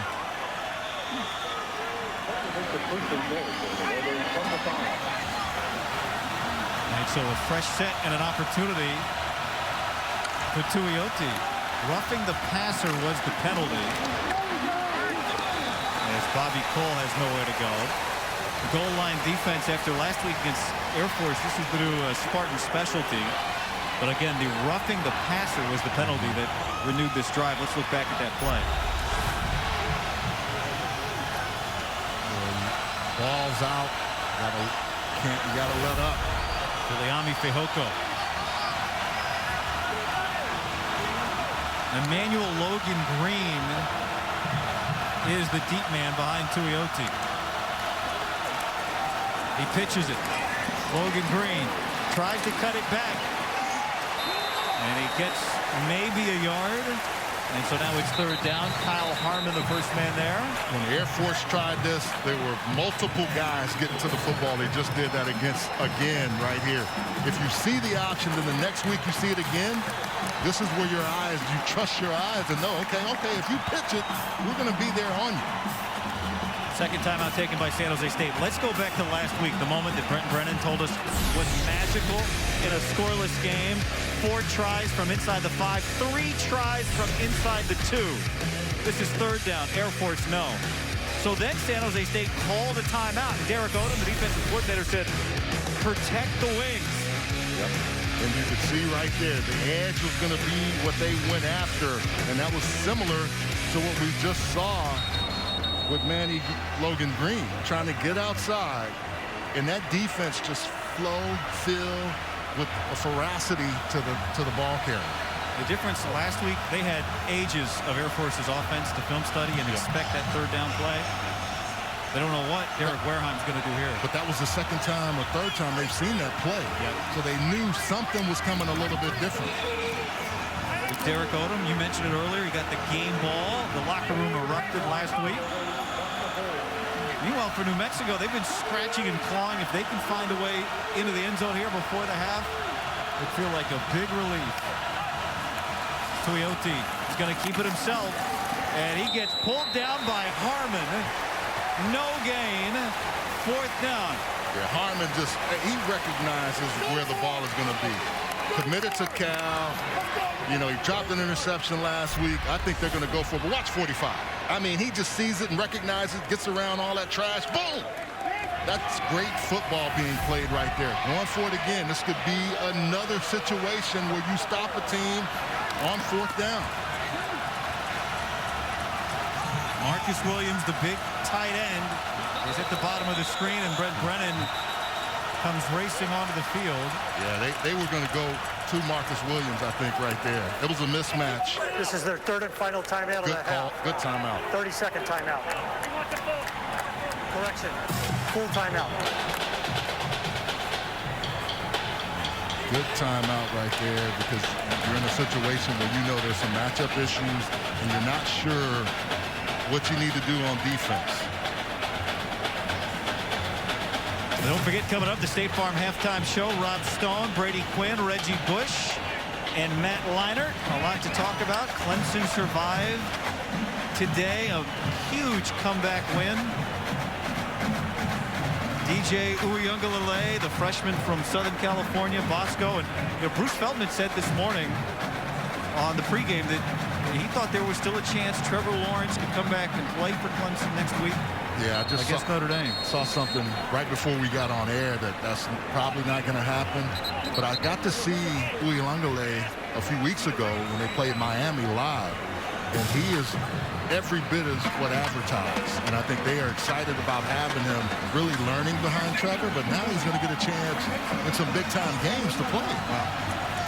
The National Player of the Year in college football in high school last year. He looks like a man. Meanwhile, here a 4th down play. 2 tight ends at the bottom of the screen for New Mexico. Tuioti looking that way. Throws. Open. Touchdown, Andrew Erickson. His first career score. I told you they were going to try to set up the tight ends, and they had both of them split, Jarvis and Williams. But the nice thing is, from the backside, Andrew Erickson's going to come into your screen. 2 tight ends to the left of your screen. He sees that. He's able to keep the play alive and then come right back in, throw it a strike right into Erickson. Erickson, the 3rd-year freshman, himself a redshirt, then a knee injury last year. The former walk-on earned a scholarship. One of the 2 Erickson brothers on this team, an Albuquerque native, playing for an Albuquerque native. His head coach, Danny Gonzalez, and New Mexico right back in this game. And Danny Gonzalez told us he expected that there could be some penalties in their first game. So the question is, did his team jump first? Delay of game. Number 41 in the defense. Half the distance to the goal. Try still to go. Maybe Hadari Darden. They call that like disconcerting Penalty signals. has been declined. Yeah, sometimes He was shouting. Yeah, probably Sometimes so. that becomes a delay, but And it looks like the San Jose defense is a little tired too. They've been challenged by this New Mexico offense. Yeah. The last 2 drives, they've been able to just march down the field. Tuioti almost 200 yards passing on the day now. Steinkamp, who nailed his first attempt at an extra point, and he hits number 2. So New Mexico just will not go away. Every time the Spartans land a punch, the Lobos swing back. Take another look at Andrew Erickson's first career touchdown. He's making himself available and getting lost in all of that stuff. Tuioti just says, okay, I'll find you. Show me your hand. Let me know where you're at. His younger brother Austin, a true freshman on this team. They've got some talented receivers on both sides. Both of these teams have some guys that can make plays. And both of these quarterbacks are taking advantage Almost 475 yards of passing between the two quarterbacks so far in this half. Donovan Murphy kicks that one into the end zone. So 2:06 for San Jose State. No timeouts. But they've got a hot-handed quarterback, Nick Starkel. Look at what he's done the last 3 drives. Touchdown, touchdown, touchdown. 37-yarder, 43-yarder. We talked about it yesterday, right, Guy? I mean, his worst game when he was with Arkansas came against the San Jose State team. Last year. Yeah. Threw 5 picks. To come full circle. Sure looks like he's home now. 4-man pressure. Starkel back to Walker, who caught the touchdown on the last drive. Trey Walker now with 7 catches for the game. That one only results in about a yard of progress. Yeah, Jarek Reed, really nice play. As soon as the ball gets there, he's on it. Again, no timeouts for San Jose State. They used them all on that. They used the last 2 on defense, and that's behind Deese Jr. He was actually trying to throw to Deese Jr. away from the defense. Deese Jr. kept going inside. That's why they couldn't connect. And he had pressure coming. Cam Miller was on it. Meanwhile, if you're New Mexico, you're thinking, we got to stop here on 3rd down. We got all 3 of our timeouts.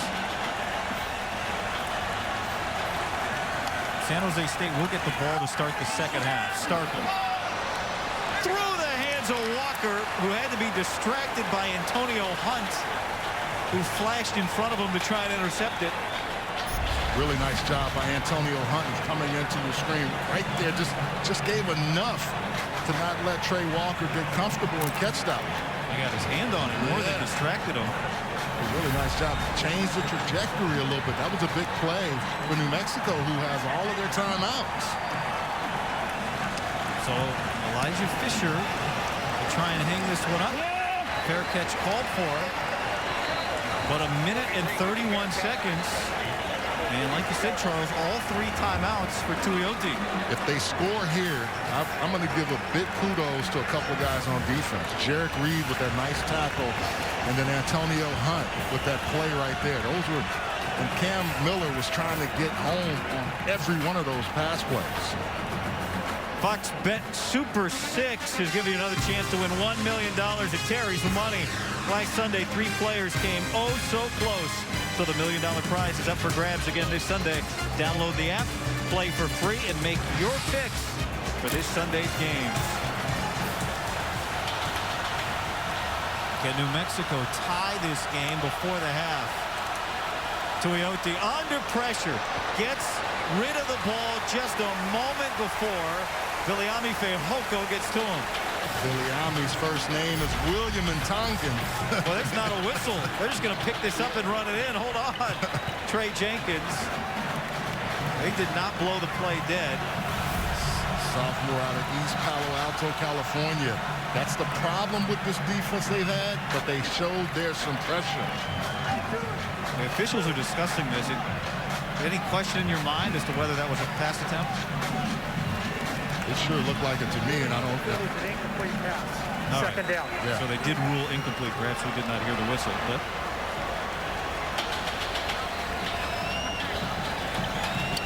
gonna get that play clock reset. Previous play, an incomplete pass. It's under further review.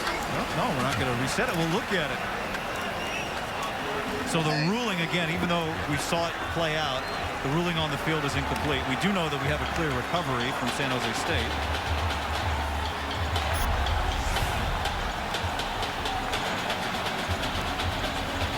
He goes back and he's trying to throw the football. It's like a forward pass to me. Is this our 6th review? Yeah, I think so. All right, so we got you on the. You're in early. I'm going Precinct. forward pass, Charles yeah. Precinct is in early on this one. Forward I mean, pass. if we have any other angle, please show it to me. But I really thought he was releasing the football. Mike Platone, our referee. Been pretty good today, so You have, yes, I'm you gonna have. stay hot. I got the hot hand. I got to keep going. Take another look. Yeah. This is arm coming forward with the ball in it.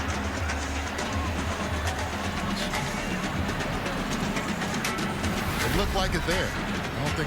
And not any doubt in my mind. The ruling of an incomplete pass is confirmed. Second down.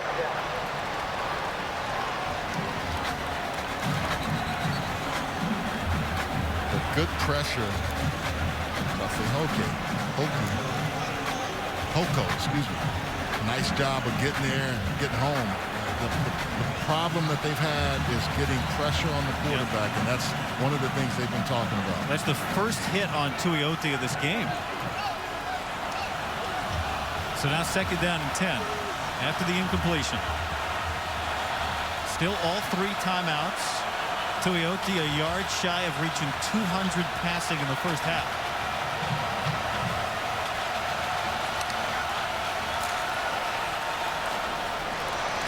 Emmanuel Logan Green out of the backfield. He gets out of bounds at the 40. They're trying to do some different things to get pressure on him, to get him to get the ball out quickly. Tuioti was able to get that one out quick. Manny Green able to pick up some nice yard and get them in a shorter third down situation. How about the choreographed signal right there? They were on cue, right? On the beat of the music, too. Third down.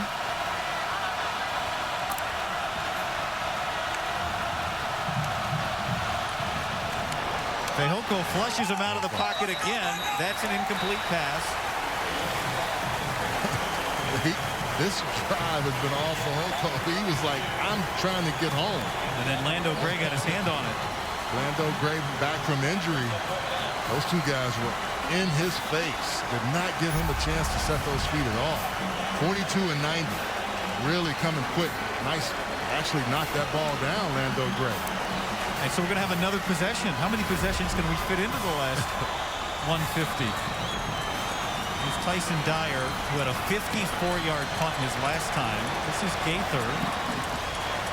He did not try to fair catch that. And he's going to race out of bounds at the 19. We do have a flag down on the other 35.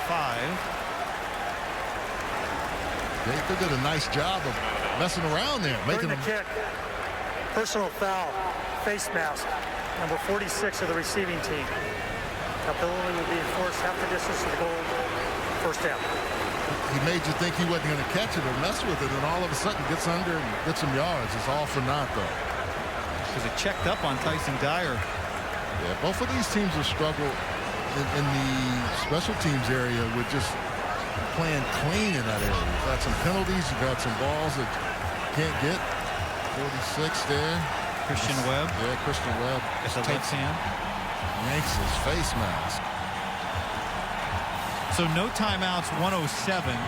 New Mexico didn't use a timeout on that possession. Well, and given the field position here, would you start using your timeouts defensively here if you're the Lobos? Well, I mean, in all intents and purposes, you know, from a standpoint, so far, San Jose has not been able to run the football effectively. Yeah.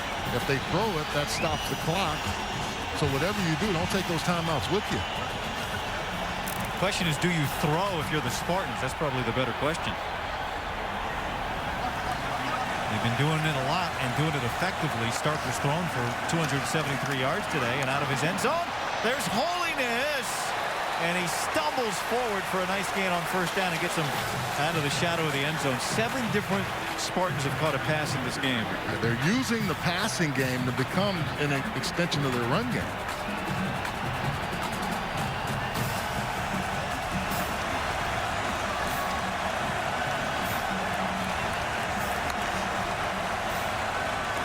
Starkle again out of the backfield. And this one's close to the first down marker. Shy of it, though. Kyrie Robinson couldn't stay in bounds. Stops the clock. Yeah, this is interesting now. If they don't get this first down here, New Mexico will have a chance to, because they have all 3 of their timeouts. They get to stop here. They get the ball, potentially get the ball back with some time and 2 timeouts. Start goal incomplete, and the clock stops with 33 seconds. So they took what, 34 seconds off the clock on that possession, and New Mexico didn't have to use a timeout. I thought for sure one of those plays they would run the football to kill some time. Starkel comes off holding. He didn't look see good. his side. Yeah, he was struggling to walk off the field. Now Elijah Fisher has to punt it out of his end zone. Lobos will try and set up a return here for Emmanuel Logan Green, who will back away.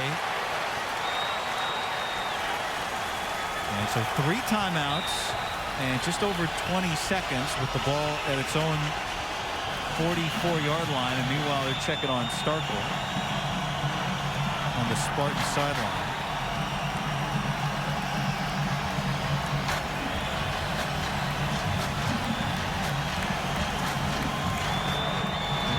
You don't think we can get another possession in? I don't think so. I don't think so. Look at that. Yeah, he's not moving comfortably. We could hear him say as he came off the field, something's not right. He ran right by one of our microphones. So Tuioti here goes down. Sacked back at the 35.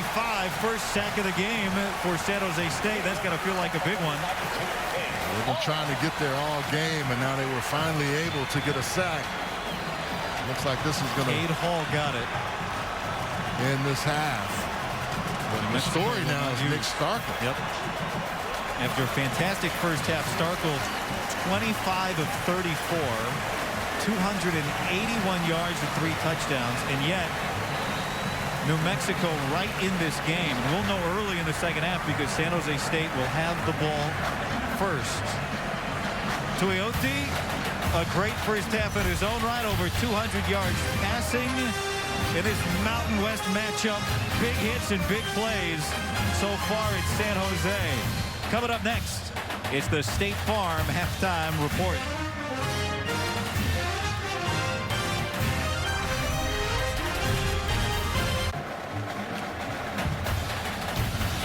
College football is powered by Ram trucks, built to serve.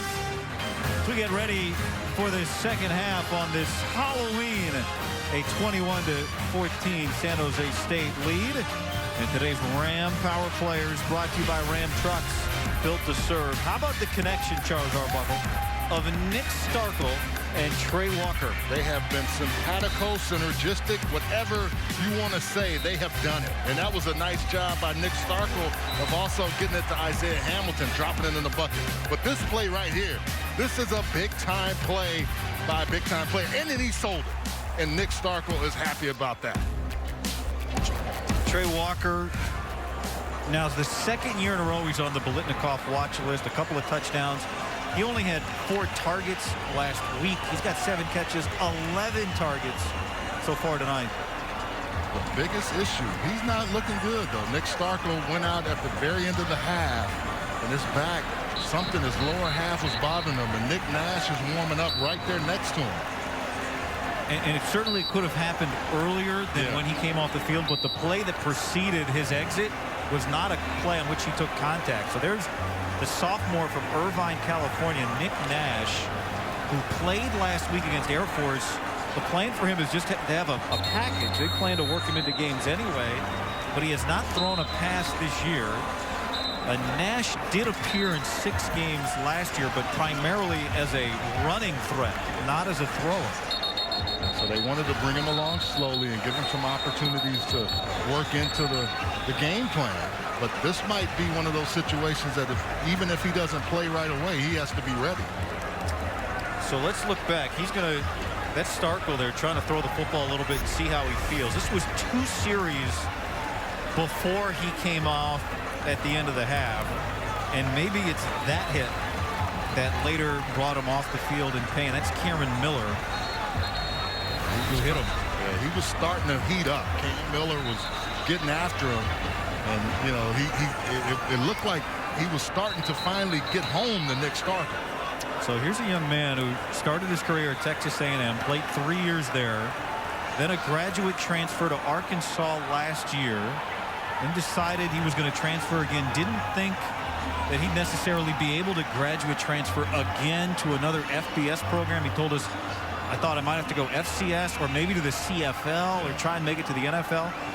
He got approval, and so you are not going to get Nick Starkel after that long road out of a game easily, and it looks like he's preparing to come back on after a shootout in the first half.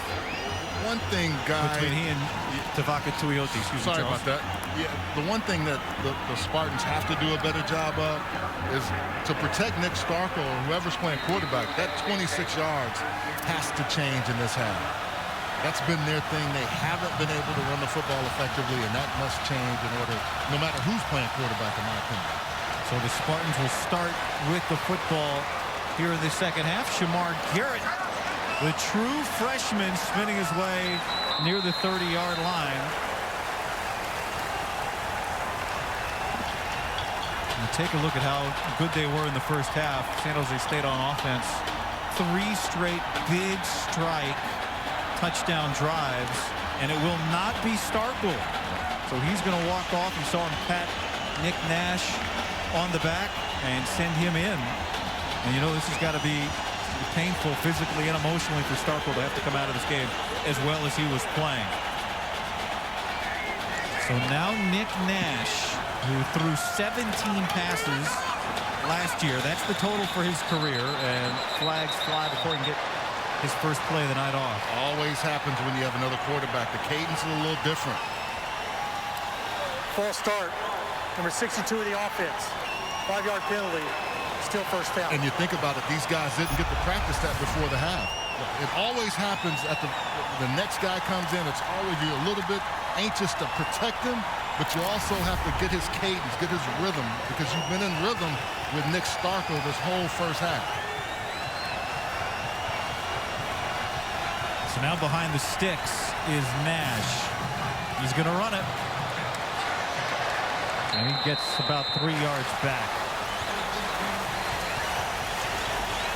So what you have to do now, if you're a receiver, anytime there's opportunities, you've got to make plays. This offensive line has to come off the football. If I'm New Mexico and Rocky Long, I'm bringing pressure because he hadn't shown me that he can throw the football at all. He was 6 yards a carry last year. In fact, 255 yards. He was second on the team in rushing last year, Nick Nash. This time he flips it out to Gaither and well overshoots him, and now he's got a 3rd and 12 coming up. We're trying to get him an easy throw, something where you got somebody crossing you or you can just flick it to him pretty easily. But even here, your first pass, a little bit too much on it. And that's one of those things now. You don't want to compound it, so to speak. Put him in a good situation, get it to one of your receivers. Hopefully they can break a tackle. And New Mexico is going to be coming on this play.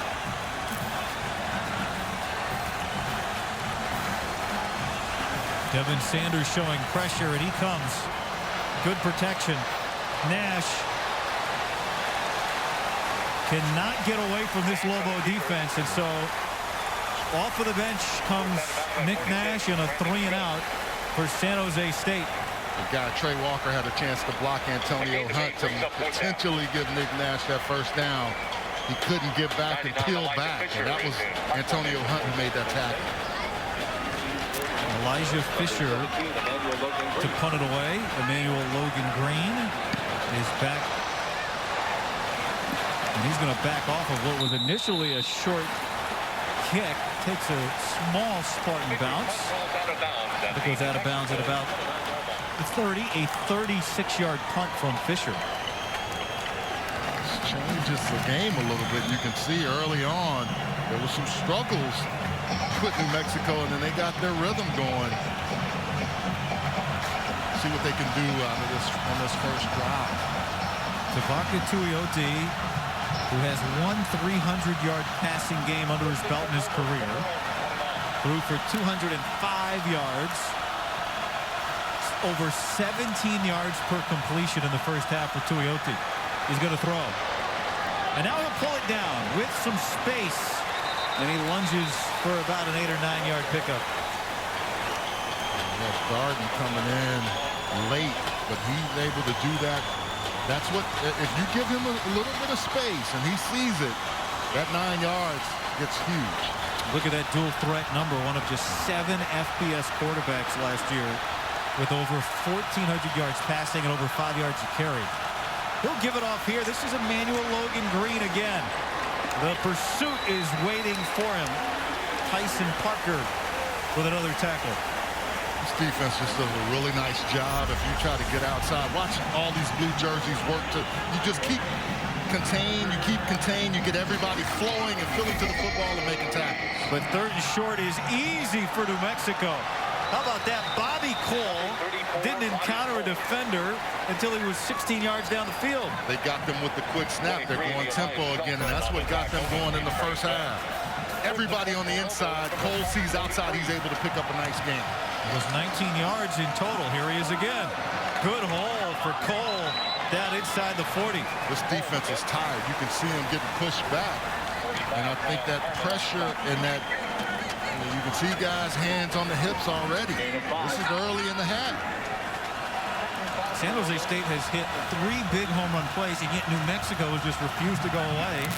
And all of a sudden, even with an deficit, it feels like maybe they've got a little momentum.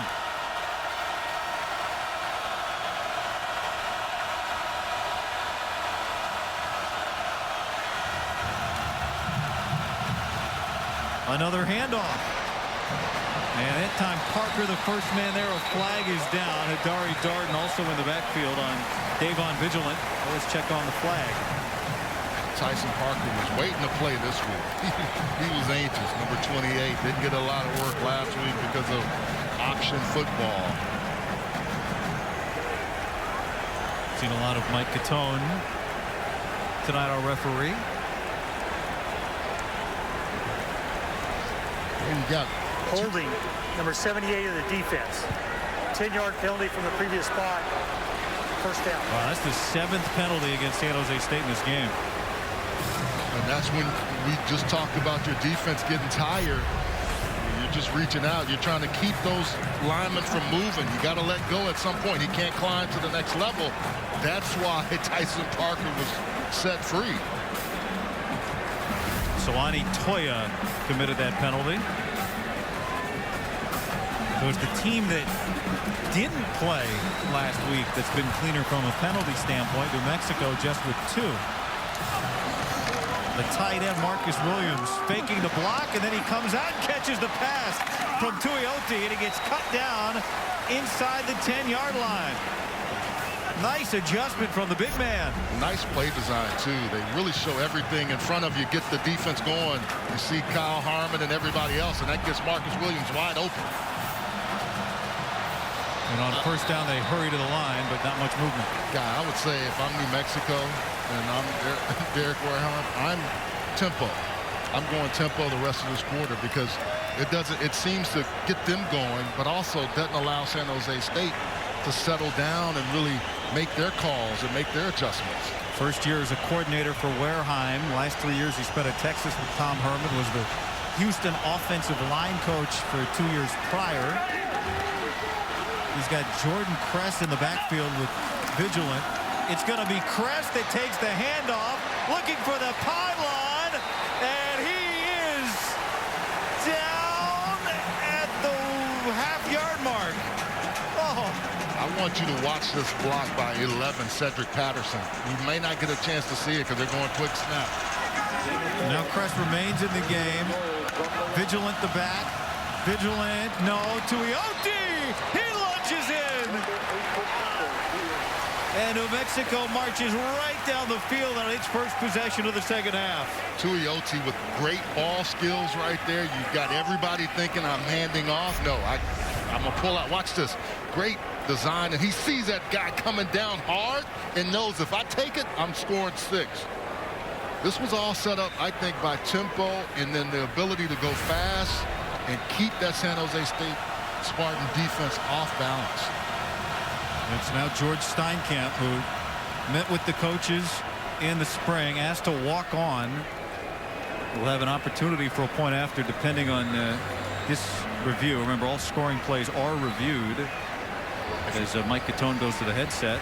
But if you play for Danny Gonzalez, what do you say?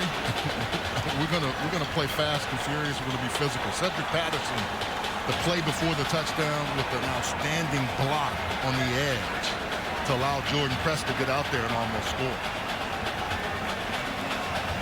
What would we have 5 reviews of the first half or 6? I think it was 5. I think it was 5.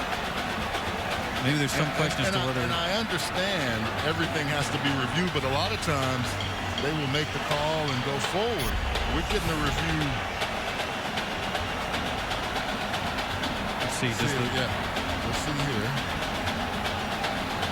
From that angle, it looked like he got in clean. Let's see if there's anything else. Ruling of the touchdown is confirmed. You're taking credit on this one? You should. 6 for 6. Well, sometimes you get a BP fastball, you hit it. Touchdown. When you have that edge that goes away, and you see that as a quarterback, you're able to pull it and get in for 6. So Steinkamp, the sophomore walk-on, missed his first field goal attempt, but has made his first PATs. And he's 3 for 3.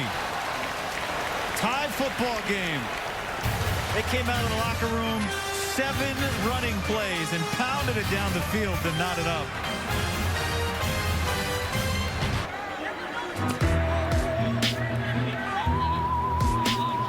Happy Halloween. The Lobos, you know what their costume is tonight? They're dressed like the home team. They wore their red cherry home uniforms. This game was supposed to be in Albuquerque, and it got moved here to San Jose, a decision between the 2 teams and the conference. As Shamar Garrett fights his way out to the 20-yard line. New Mexico did not play a game last week. They were supposed to go to Colorado State. They were not able to travel. That game was canceled. And in part because of the prevalence of COVID-19 in Albuquerque and the surrounding area, we do have a flag, as well as some of the state guidelines. This game was relocated here to San Jose. The Spartans are the home team, but both teams. We don't have UCLA, USC. That's the end of the Pac-12 schedule, but we do have red and blue on the field together. That's a good look. It is a good look. And I think both teams. After the play, unsportsmanlike conduct, number 15, New Mexico. A 15-yard penalty would be enforced from the end of the run. There's number 15, first unsportsmanlike conduct. First down. Latavion Beaton. Again, 2 of those you get disqualified. That's why the referee tells you it's his first. Beaton given 15 free yards, and you're giving a team that has struggled on offense now some new life. Nick Starkel back in again after sitting out that last series. Wow, so Nick Nash started the second half because Starkel in some pain, and here he hands it off. And just by him being in this game, creates a little running room and several efforts that time to get 9 yards for Kyrie Robinson. That was a really good run by Kyrie Robinson. He's got to come out now with his helmet coming off. That's the thing you have to do when your quarterback is in this position and you haven't run the football well. 2 tight ends now. Billy Bob Humphreys, who didn't play last week, enters the game for San Jose State. And Starkel throws, but it's dropped by Trey Walker, who had that huge first half, 7 catches, including 2 touchdowns. There's 2 plays where Trey probably wants him back. Starkel's coming out, Nick Nash is coming in, and he's not, doesn't look like he can really move effectively. There's a 3rd down and short now. Nash was 0 of 1 throwing the ball on his first drive, and now under pressure, he completes that to Billy Bob Humphreys. And that's a big play. Maybe San Jose State can take a breath after that big connection to move the chains. They've got some really good tight ends, and this is another one. Billy Bob Humphrey, nice job by Nick Nash. They tried that earlier, got it to him. Good blocking out front, and allowed him to pick up some nice yards. Bailey Gaither out there picking up that block to give him more yardage on that play. And now Starkel back into the game for San Jose State. Holiness clears out. Starkel Nice connection with Gaither that time. Very near another first down. To 84, Bailey Gaither. The offensive line knows, okay, if my quarterback is hurt, I got to give him time. Look at that. Clean pocket. What does that look like? Nobody there. Nobody touch him. And then Bailey Gaither, you do what you do best. Well, one thing San Jose State is used to working Nick Nash in on offense. That's part of the plan anyway. So that part perhaps does not throw off the flow of the offense. There's holiness right through the middle for a first down. And I'm sure Alonzo Carter and that running back group now says, okay, we've got to be effective here. Our offensive line, if they create holes, we've got to find them. First and 10 Spartans from the Lobos 25. After New Mexico tied the game, the Spartans connect here. Walker again. Can't quite slip away, but getting the block that time from Isaiah Hamilton. Tavian Combs comes over and lays a boom on it. Well, Antonio Hunt taking the tackle. Well, if you thought after the trouble with Nash and the New Mexico offense that San Jose State would try to slow the game down and work clock, we've gotten a quick answer to that, haven't we? Starkel. Here's Holiness trying to cut it against the grain. But God, part of it is their ability to run the football. That's given them another dimension that they didn't have. You got 9 yards by Kyrie Robinson. You're picking up some positive yards. Anybody that's playing back there, and I think that's made a difference for this offense. It's Holiness back there now. They were only 2.5 yards to carry in the first half, but it's been better on this drive. Starkel to throw again, and that was off the shoulder pad of Hamilton, who had a defender right on his back with Tavion beaten. Hamilton already with a touchdown in this game. As you see Starkel's numbers, 5 yards shy of 300 for this game as he jogs off. On fourth down, and now Matt Mercurio will come on to try and kick a 35-yard field goal. He was 1 of 1 last week against Air Force.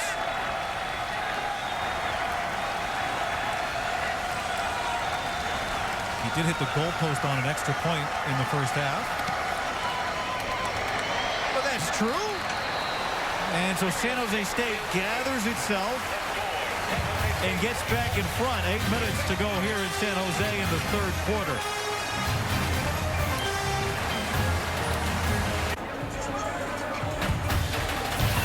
Fox College football is powered by Ram trucks, built to serve. We've had a hard-hitting 2.5 quarters here in San Jose. And the Spartans with a nice answer, Charles, after a 3-and-out to start the second half. New Mexico marches down and ties the game. San Jose State with a field goal. Really, you have to figure out what is going to work best with Nick Starkel being a little gimpy. Chris Wood will kick this to Bryson Carroll.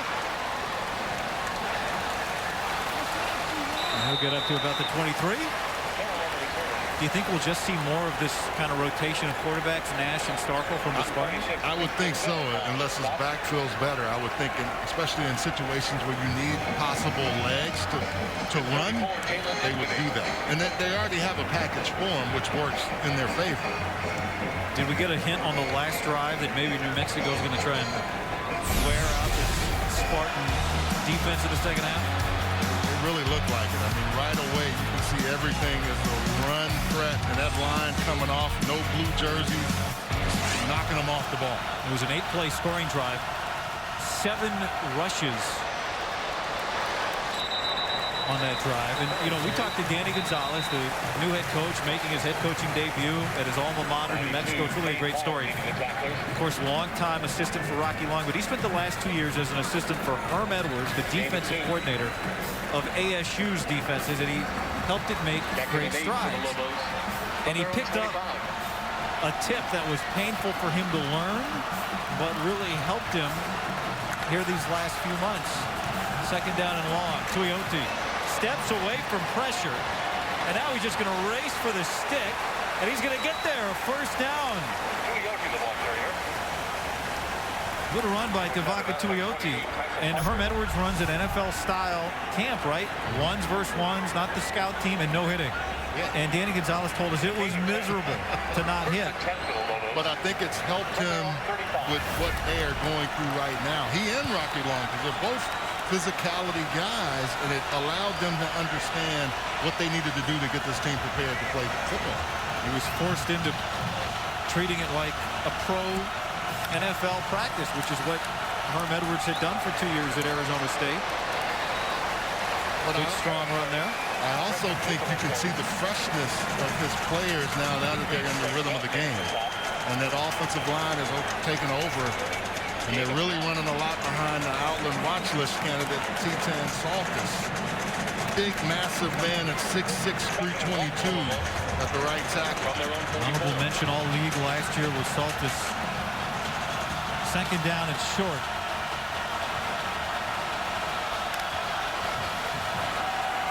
Logan Green cut in half immediately. Boy, that was read perfectly. And there's Sadari Darden again. Yeah, that was a nice job. They've run this play a few times where they send the direction of the offense going to the right and then throw back to the left. Logan Green had some opportunities, not that time. Darden came off of the block by Jordan Press and went in there and made a nice tackle. 3 of 8 on third down is New Mexico in this game. Bryson Carroll stands beside Tuioti.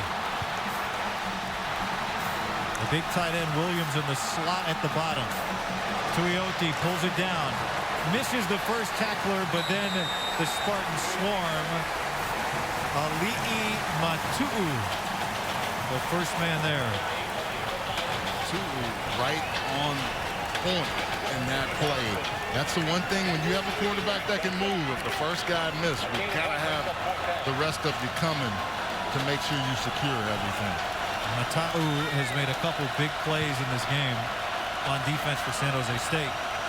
So now they get a stop. And Tyson Dyer has been really good. And he's good again as Gaither has to fair catch that punt. A 40-yarder that time. So we'll see what happens at quarterback for the Spartans with the lead when we return.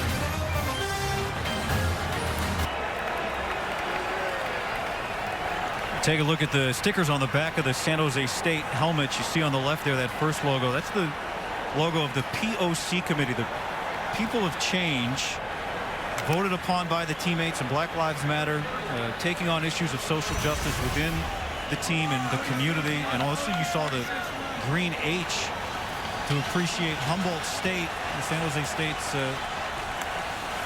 state school sibling. And Humboldt State, even though it doesn't have a football program anymore, Trey Walker with a big catch. Humboldt State's played a critical part in the Spartans' season as Starkle was slow to rise after that play when local rules did not allow San Jose State to practice. They went up about 325 miles north and practiced at Humboldt State for 2 weeks. All coaches have had to address that, and Brett Brennan was on our Zoom call, brought that up, and we'll talk about it a little bit more after this play. Isaiah holding this right there with a nice run, but the one thing that got me is he said, when I go for a run in the morning, I don't have to worry about getting shot like the kid in Georgia, Ahmaud Arbery. He called all his players, he got his leadership council, and they really worked through the process of understanding not just what are we going to do right now, but how can we move this forward. And I thought that was, any coach I've talked to, and they have a plan like that, that means a lot, especially at a school like San Jose State where you have had a lot of social justice and issues that they've worked through over the years, even going back to 1968. Here's Starkle, and he throws complete to Bailey Gaither, a first down for San Jose State, and he gets across midfield and to the 44-yard line. They had, as a team, a peaceful march. It wasn't just this team. It was 22 of the San Jose State sports to City Hall at one point. That's part of a San Jose State Speaks Up program here at San Jose State. But 2 weeks at Humboldt State seemed to be nothing compared to everything that everyone, and certainly this football program directly, has dealt with over the last several months. And they've taken the issues of social justice head on. Starkle too high for Walker. Yeah, and I think that's the one area that Nick is struggling with, to get the ball outside. We've seen it high, or even before he was struggling with whatever's going on in his lower back. that's another area where he can't drive the ball out to Trey Walker. It's interesting talking to Starkel, and you can feel some of the leadership qualities. He's part of the People of Change committee. He said, look, I have a more conservative background, and all my teammates let me share what I think, and I hear them out, and it's been really productive for us as a team. Flag down, another first down run, at least initially, for Kyrie Robinson. I've often said when you get in the locker room, there's a lot of different things that people have, and at the official, I think this is going to be a holding penalty on the offense. Holding, number 57 in the offense. 10-yard penalty. Replay second down. Trevor Robbins, the center, but I will say this: you'll see the big center in the center is coming off and hold right there. He's out of position, can't quite get to his place. But the locker room for me was always one of those places where you could have differences of opinions, different views, come from different parts of the country socioeconomically, but you had to play together when you stepped out on the field.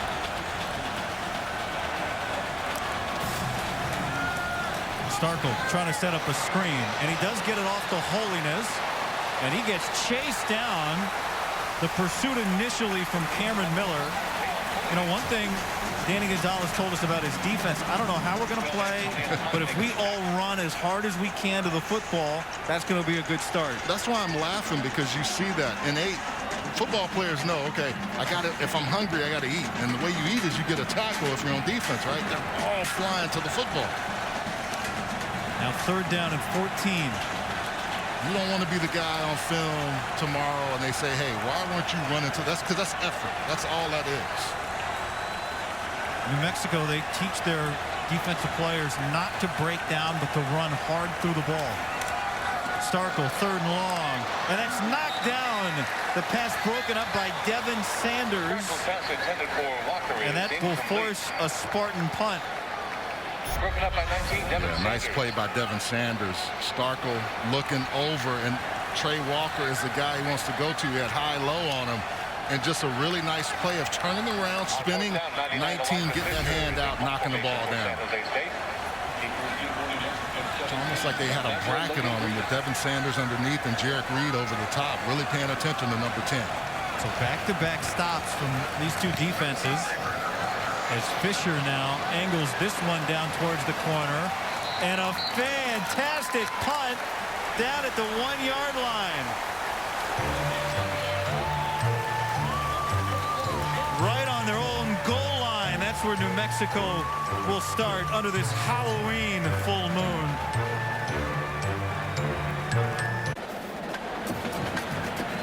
A punt down to the 1-yard line by Elijah Fisher. And so New Mexico starts in as bad a position as you can. Maybe the 1.5 gives them a little breathing room. Tuioti will throw. Good protection. Now he comes out of the pocket, directing traffic, clearing out some space for him to run. And he's able to pick up about 8 yards. Well, Derek Odom told us one of the struggles, this guy is athletic. We got to be careful with him. And he doesn't panic. Whenever he has that situation, he can direct traffic, he can move people around, and you got to get him on the first time. You can't miss him. And that was Tyson Parker, who just kind of flew by him, wasn't able to get him initially, and that gives him some breathing room. Now your playbook opens a little bit more when you get those yards and get you out of that harm's way. Second down and 3. You got Marcus Williams, the tight end, lead blocking for Bobby Cole, who cuts it back and gets out to about the 15-yard line to move the chains. This is a new piece of what Marcus Williams can do now. You put 88 in a full-back position, back on back or Bob block. He goes there on Kyle Harmon and is able to give him some nice yards. And Cole another carry. And another big hit. Lando Gray lost the helmet, so he'll have to come out of the game for San Jose State. You know, both of these tight end groups can play multiple, meaning they can be on the line of scrimmage, they can be in the backfield, they can be in a flex position. They're really athletic, but you got to be able to block at certain times and really come off and establish yourself if you're in both of these offenses. Jordan Kress goes in motion into the backfield. Tuioti will give to Davon Vigilant. We know who was there, 45. just call it. Kyle Harmon. Kyle Harmon. Initially committed to Cal. 45 right there. You see him sizing it up. And then when he goes, what I like about him, he doesn't hesitate. He gets right to the football, and he usually is securing the tackle. We asked him, what do you expect from this New Mexico offense? He said, I don't know, but I know Rocky Long's their defensive coordinator, and I know wherever he goes, they're tough. Yeah, and so I expect New Mexico to be tough. Yeah, that's certainly becoming a fingerprint and a half and a quarter of football on the Danny Gonzalez football team. Tuioti under pressure, escapes it on the move, and he throws it too high. He was trying to get it to Andrew Erickson, and so New Mexico will have to punt. That was a good job of pressure by E.J. Anai, 91. Big 91 just fights through it, and he puts the quarterback right away. Tuioti was like, okay, I got to get out of here. Big 91 is coming after me, and I can hear him. They added Noah Wright and Jake Akiva from nearby junior colleges. They got Lando Gray back from injury last year, also a JC guy. And so we had to get bigger up front. Tyson Dyer with the punt to Bailey Gaither. About the 37-yard line. No, the 30 is where he fair caught it, pardon me. 4 seconds left in the third quarter. And you bring up a really good point. It made them, they had to be more physical on the inside, which they felt like they didn't have. And now I look at New Mexico, they said the same thing. Hey, we've got guys that'll battle you. They love to play, but they don't know our defense yet. And as we put it in, we can play faster. They want to play even faster than what they're playing right now, coming downhill and being aggressive on defense and not passing. Speaking of battling, Nick Starkel, who's been playing through pain here in the second half. Back out there at quarterback. He's going to take a shot. He lofts it. He's got Gaither. Bailey Gaither. Big shot. Touchdown. Still got it. Man, I'll tell you this. They're going to go and attack you once or twice in a quarter. Corey Hightower was in a place he didn't want to be. And Nick Starkel with the beautiful throw. And there was no chance Bailey Gaither wasn't going to catch this and wasn't going to score. And Nick Starkel is saying, yeah, my back or whatever on my lower body may not be feeling well, but my arm is still live. Wow. So he's thrown a 26-yard touchdown, a 37-yard touchdown, a 43-yard touchdown, and now a 69-yard touchdown. Yeah, Danny Gonzalez said, what keeps me up at night is this, big plays. This year, Halloween fell on a weekend.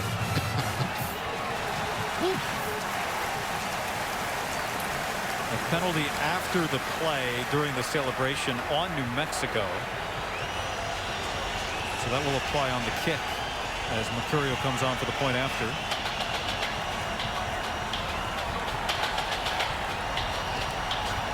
You have to be prepared for it, but you just don't know when it's going to come, and that was a great time to call that play.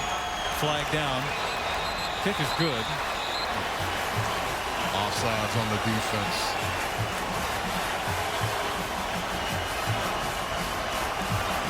Good call. You've been our booth official tonight, Charles. Well, I could see that one right away. They're trying to get to it, and they've been close at coming close to the PATs, but they were a little bit early. Nick Starkel paying through some pain, but he's thrown for over 400 yards. 3 quarters down. 4th quarter ahead here in San Jose.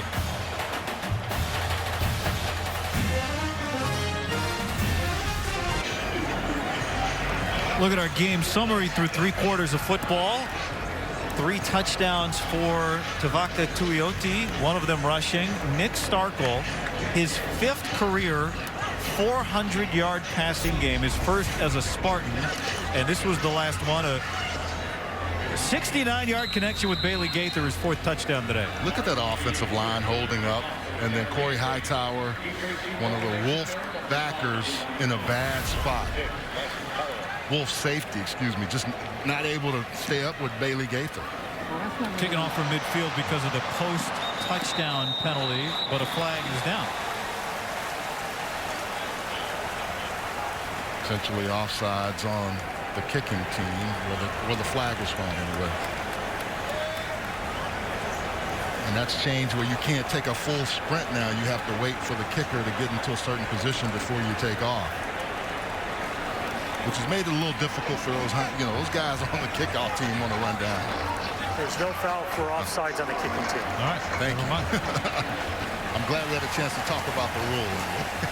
So you got the touchback, 25-yard line. Nick Starkle and Bailey Gaither connecting on a touchdown for the first time this year. Now another stoppage. Brent Brennan, San Jose State just took a timeout. Yeah, they were on the sideline talking, and something didn't seem right. They were just, he and Derek Odom immediately got out there. The defensive coordinator said, hey, let's get this thing back together and make sure we have everything aligned, and that we have the right people on the field. Fox Bet Super 6 has given you another chance at winning $1 million of Terry's money. Last Sunday, 3 players came oh so close. So the $1 million prize is up for grabs again this Sunday. Download the app, play for free, and make your picks for this Sunday's game.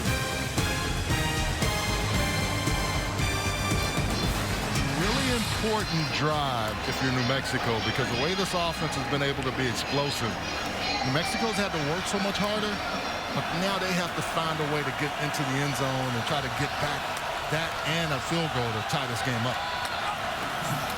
Tuioti on the move here on first down and throws a wobbler, but wrapping his body underneath it to make the catch was Andrew Erickson.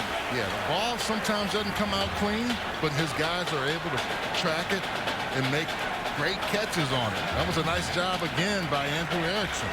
22-yard pickup for Erickson, who got a touchdown, the first of his career in the first half of this game. Now here's Davon Vigilant running through the first tackler and getting a good chunk. Thought we'd see a little bit more Davon Vigilant. He's getting a little call and see what he's able to do in the offense. Mexico wasting no time. Tuioti down the sideline, and he threw it off of the fingertips of Jordan Press. He had him. Yeah, they had a nice play design. They cleared out with Andrew Erickson.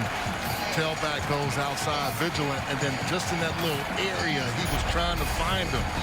You see everything open up right there. If you just stick it in there, it's a little too long for Press. So now 3rd down and 5. 2 tight ends in the game for the Lobos. Throws it back to Logan Green. And they just can't open up enough of a seam for him to get to the 43, which is where he needed to go. Think about going for it here? I think they are. It looks like they're staying on the field. 4th down and looks like a long 3. Gain of 2. Got 13 personnel. 3 tight ends in. Erickson, the lone receiver at the top. Now Williams shifts out there. Tuioti looking that way. Big pressure. Lofts it. Erickson. It's intercepted. Couldn't connect with him. And San Jose State loses yardage on the pick. Hadari Darden came off the edge and did not allow Tuioti to set his feet. Basically, it becomes a punt for you, but that's one of those turnovers that you've been trying to get if you're San Jose State. 41 flies in there. Look at him coming. It doesn't allow Tuioti to settle. Nice pick by the Spartans. It's about a 21-yard interception, though. If he does not catch that ball, they're going to have the ball about the 45. easy to say. I mean, it's like trying to stop on the 1 yard line when they're letting you score, right? Exactly. That's his first career interception for Darden. Meanwhile, Starkle, who had a career year against New Mexico when he was the quarterback at A&M, has been fantastic today. And there's Kyrie Robinson with the carry. This was back in 2017 at Kyle Field. This is that game plus this game. So this is career against New Mexico. Well, that you can win some awards on that. 2nd down and 9.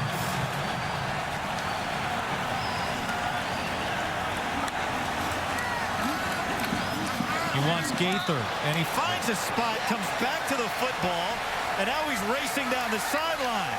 Bailey Gaither to the 20, and it'll go out at about the 19. This is a big-time throw by Nick Starkle. But Bailey Gaither, you talk about being friendly to your quarterback. You've got to come back and make sure when you find a hole, you come back to him. I talk about being friendly all the time. He just gets up there, settles, and then just comes back, drives back to the football. And that was a really nice block down the field as well by his big tight end, Sam Olsen. 55-yard connection. Starkle now 458 yards passing.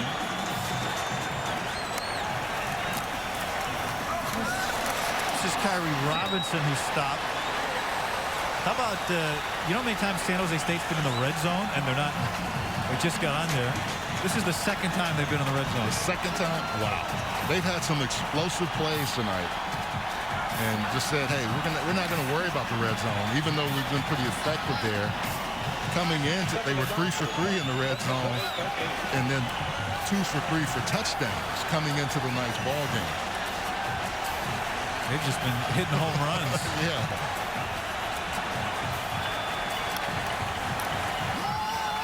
Trick play. This is Isaiah Hamilton turning the corner and getting dragged down after a pickup of about 8 yards.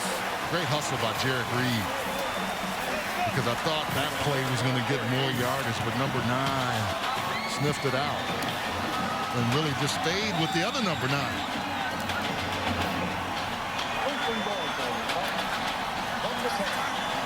This offensive line, you can't say enough about what they've been able to do to protect Nick Starkle in the 2nd half. Playing with a little bit of pain in his side. We've seen him struggle at times to walk, but he's maybe getting a shot of adrenaline from the way this offense is played. Tyler Nevins with a strong run. He led this team in rushing in 2017 and 18. Right there, I thought that was going to be a tackle for loss. He was able to still fight through that and get some yards.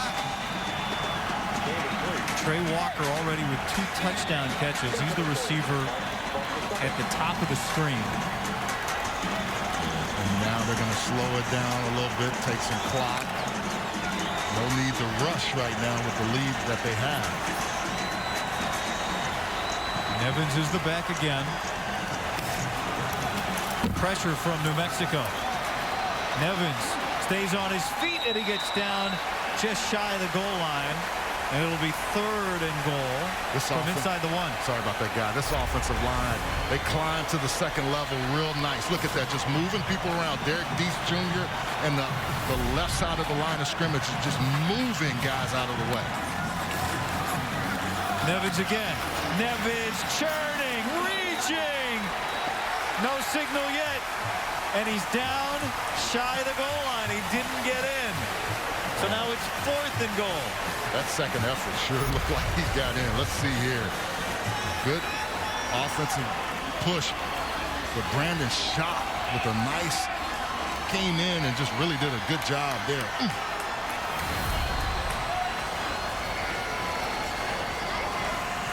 Offense staying on the field. And they did well not to rush there. Because we just got the announcement from Mike Gatone. We're going to have a review. Tyler Nevins thinks he's going to have a touchdown after they look at this. And Ruling on the field is that he was down shy of the goal line. What a great look. Let's see. 46 shook just in there and holding him, but he's still driving those feet and legs. The knee, man, that's so close. It looks like his knee is going down, but he's able to get the ball across the line.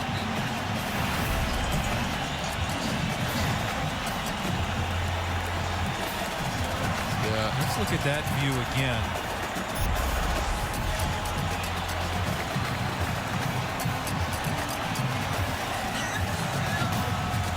I think he's down. I think it's a good call by the official. What do you think? Like the left knee hits before he's able to cross the plane. And he's got the great vantage point right there. I think this call stands. It'll be 4th and goal. Are we scoring at home? What is Charles, 6 for 6 on replay reviews? I'm just saying that initially that left knee hits or right knee and he's not able to get it out there in time. Has anyone ever gone 7 for 7? Can we check the record book? Don't. It's like a free throw shooter. Don't jinx me now. I'm told it's our 9th review. Sam Paul will say. We've only gone this 7. All right. After further review, the ruling on the field stands. Worked out. Because I think it's the right call. Yeah, because there were a couple of pushes, and I think the official, he made a great call on it because he saw everything on that one. That was, you couldn't ask for any better vantage point. Now, field goal would make it a 2-touchdown game, so they don't want to do that. No, I think they want to. This is an opportunity at home to put this thing away with a team that's been feisty and battling you all night. Kyrie Robinson is the back. Starkle, play action, throws, caught. Sam Olsen, the first catch of his career is a touchdown. The true freshman with a huge score. Look at all his teammates celebrating. That's when you know the locker room is somewhat together, and you get the belt. Freshmen come in. Many opportunities and options on that play for Nick Starkle. He's going to have every option to throw. There's these juniors, Sam Olsen. You got Trey Walker coming across, and those guys are celebrating as much as Sam Olsen is. That to me is where you know your team has come together. It's a great look at it. Trey Walker already with 2 touchdowns. Derek Geese Jr. had 2 last week. They're both guys that know, hey, you can give me the ball in the paint. And they're both celebrating with Sam Olsen. What a memory for his first touchdown. 17 points, Spartan lead. Back in January. Next Saturday, the heavyweights are on Fox with Luis King Kong Ortiz battling out with Alexander the Great Flores. Don't miss the action next Saturday, 8 Eastern on Fox and the Fox Sports app. Have heavyweights. All you need is one punch from those guys. That's all you need if you get hit right. We've had several punches in this game. The question is, did San Jose State, a touchdown to go up 17, land the biggest? New Mexico with 9:34 remaining. Back on the field on offense.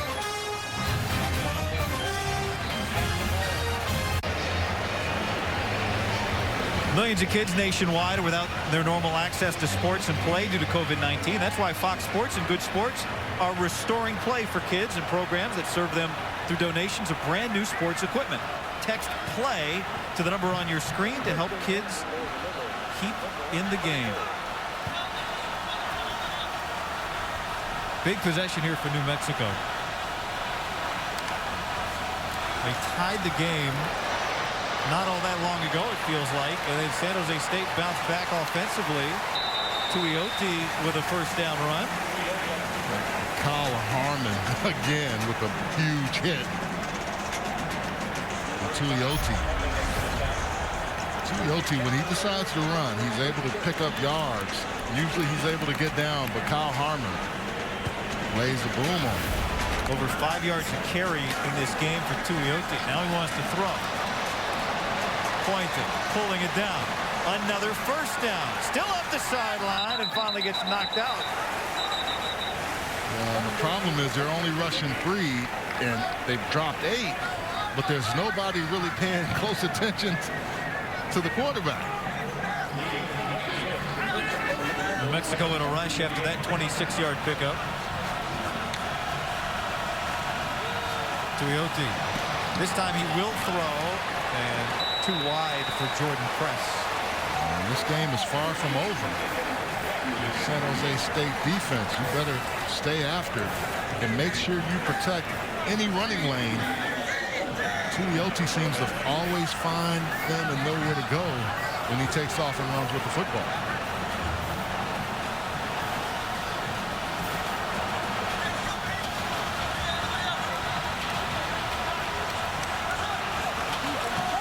Four-man rush this time. Pressure gets there and lands.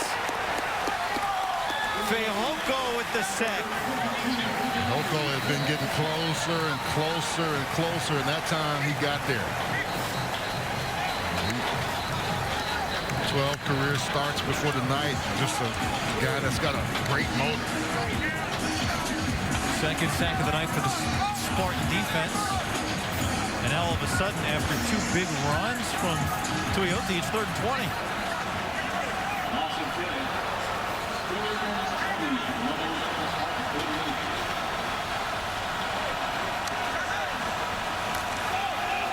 Pressure again. And again he goes down. Ali'i Mata'u with the sack. What did they say about getting better? We have to get better up front. This is how you get better. You get home and you get guys rallying to the football. And that was an outstanding opportunity and a job by that defensive front. A 10. Another. A 10-yard run and then a 26-yard run from Tavaka Tuioti to start that drive. And then a couple of sacks for San Jose State after the incompletion. And once again, the booming leg of Tyson Dyer. And that sends Bailey Gaither back to the 7 or 8 yard line. 17-point lead for number 17 back onto the field.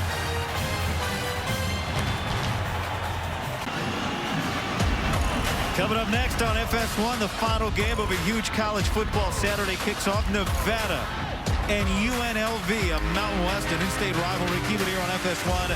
Also streaming live on the Fox Sports app. Now, of course, Nevada's quarterback, Carson Strong, was the Mountain West Offensive Player of the Week. He got the Opoi belt last week. 420 yards throwing, 39 completions. He's going to have a huge night tonight to take the Offensive Player of the Week award away from Nick Starkel this week. Nick Starkel has been on fire earlier in the game and looked like he was struggling right after halftime. But he's still been able to come out, and again, you got to give those guys up front. Jack Snyder, Justin Chamberlain, Trevor Robbins, Tyler Stevens, and Jamie Navarro, and the tight end group, a lot of credit for keeping them clean. 459 yards passing, the 5 touchdowns for Starkel, a career high. Here's an opportunity, though, for you to show that you can run the football here. Play clock low.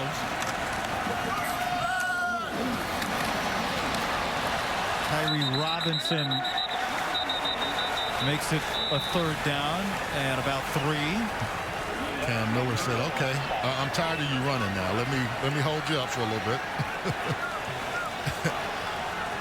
Just tapped him on the head and said, okay, let's do it again. So a 3rd down and 1 here. Remember, this team, San Jose State, Brent Brennan said, we thought if we were a better running team last year, we would have won 8 games instead of 5. And then last week against Air Force, we want to run the rock only 2.5 yards a carry. And this is where you show it. These are the kind of games where you can put them away with your run game. Play clock at 2. And Brent Brennan took a timeout, I believe he did. San Jose State took the timeout. This is the only time you can prove it to me. If you can do it in a game where you're trying to put it away. This is their 2nd timeout of the half. That's where you do it. Immediate timeout. The Spartans have 1 timeout left.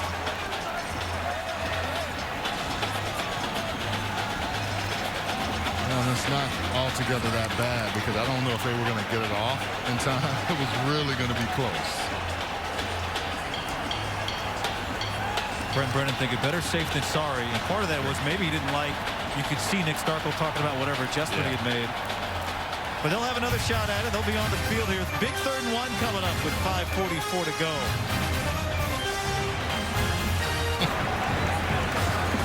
Third down and 1 for San Jose State out of the timeout. Ball sits on the Spartans' own 17-yard line.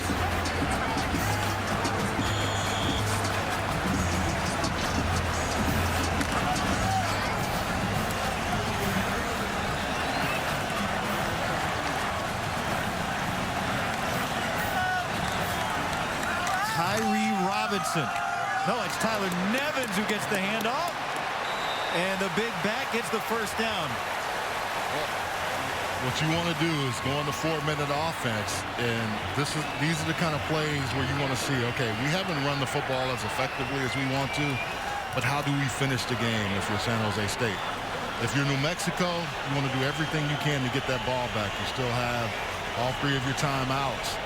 But the score is really not in your favor at this point.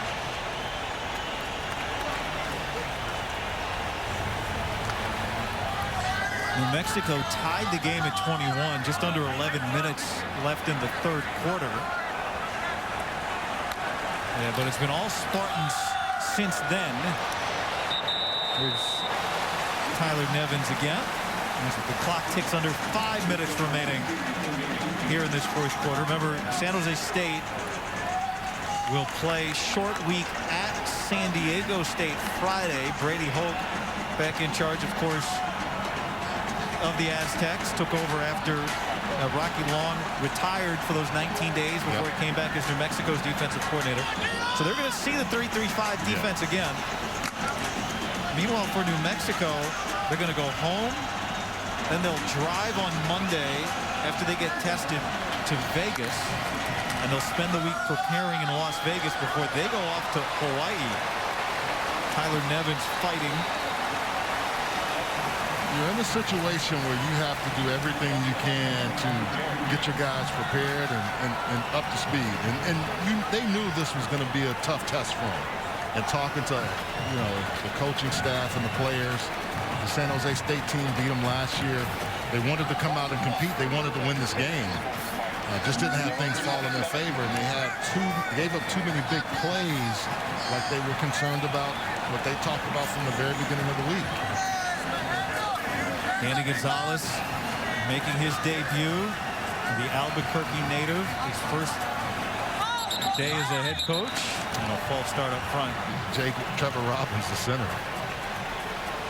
False start, number 57 of the offense. The center can't do it.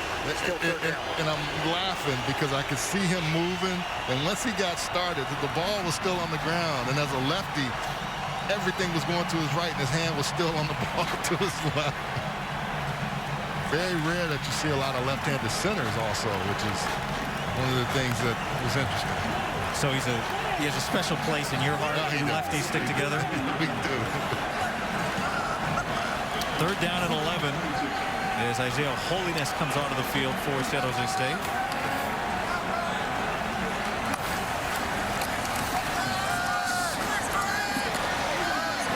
Starkel's 37th pass of the game goes to Holiness up to the 30, but that'll be well shy of the first down. We'll bring up 4th down at 4. They do so much with the screen game. Initially and late, it always looks like it's going to pick up more yards, but really nice job again by that New Mexico defense of not allowing them to get that first down. For those of you tuning in to see the battle for Nevada, UNLV and Nevada, that game is underway from Allegiant Stadium in Las Vegas on FS2, and we will get you right to the beautiful new Raiders Stadium as soon as our game concludes. Time now for the smoking player of the game, sponsored by Old Trapper Beef Jerky. What's your beef? No question about this one. Nick Starkel. No question about it.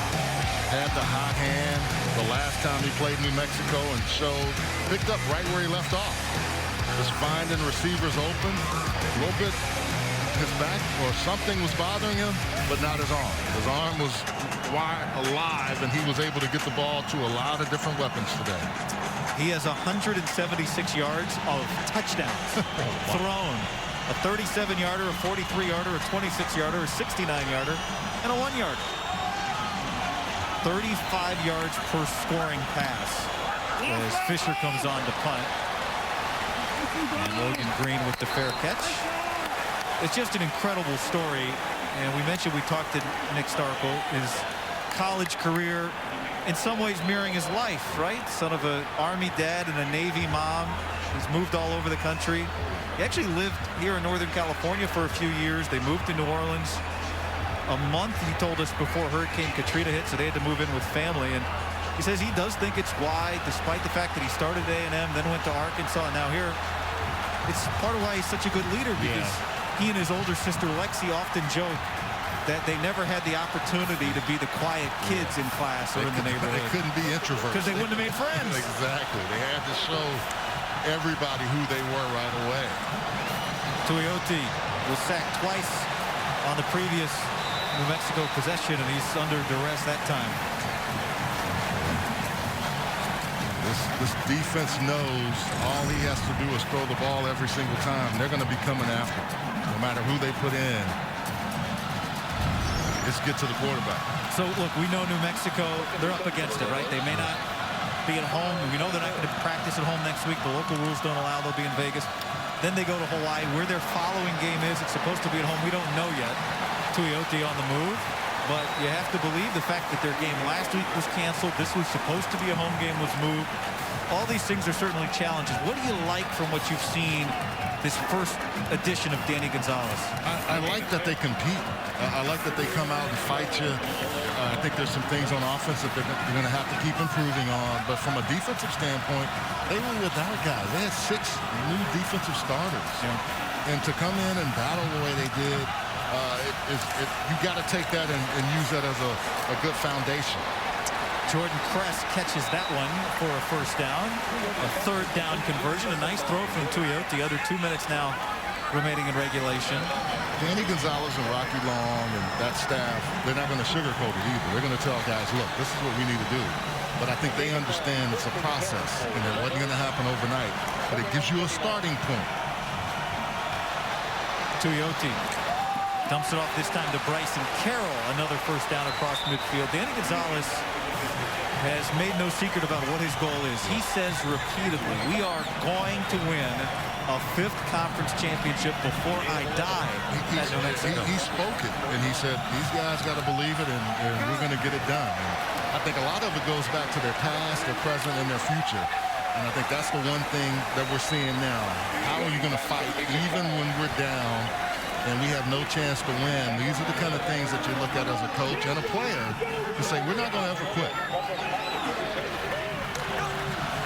Another first down for Tuioti. Plenty of space for Bryson Carroll, and he'll pick up another first down. Down to the 22-yard line. My only concern, and Kyle Harmon just went down, this is where I would get guys like that out of the game. Just because they play so hard, they're not going to slow down, and you can see he's injured on this play. And he's the heart and soul to me of this defense.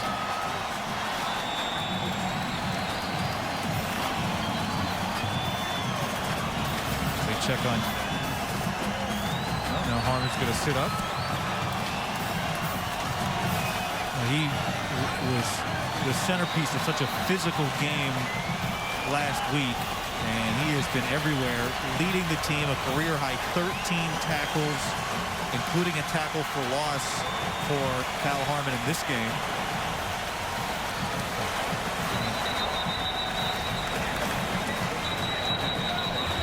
I love how he plays the linebacker position. 45 just shows up, played running back in high school and linebacker, so he knows the angles and how to attack. And every single time that ball seems to come his way, he secures the tackle. Flow, fill, and then finish is what I like to see out of a linebacker. They got to get healthy because you know it's going to be a physical game. A short week in San Diego.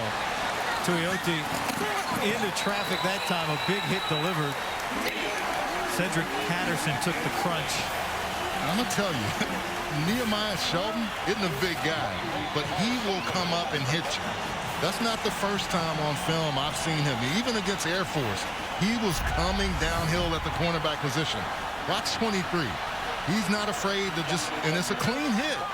And Patterson is like, oh my goodness, I've been there before, brother. Woo. You still feel it? Yes. Something inside you? Under a minute now. Remaining in this game is Tuioti overshoots Erickson in the end zone.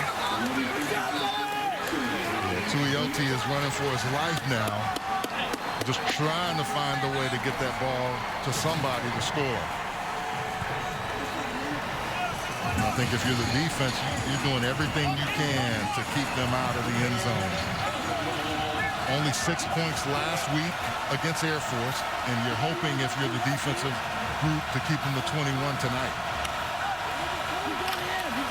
3rd down and 10. Tuioti jump ball, and that one was well defended by Nehemiah Shelton. And the reason they let him get away with it is because at the last second he went and attacked the ball. Both of those guys grabbing each other all the way down the field. Press almost goes over the top of him and comes up with the ball. Yeah, Shelton does not have the advantage in height there. Press 6 foot. And a good leaper. So now 4th down and 10.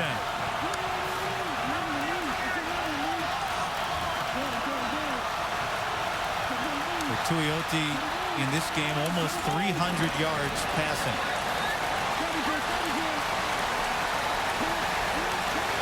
And that's where it'll end. What an effort by that young man that I so much up against the Lobos. A canceled game and a moved game. And this is the last play Tuioti will play in this one. Got 2 quarterbacks that have shown some toughness tonight. Tuioti took a shot there. And of course, he's not happy. But I'll say this again. I think we're going to see a lot out of this New Mexico Lobo team and what they're going to do and they can use this as a building block. If you're San Jose State, you look at this and say, hey, look, we're 2-0.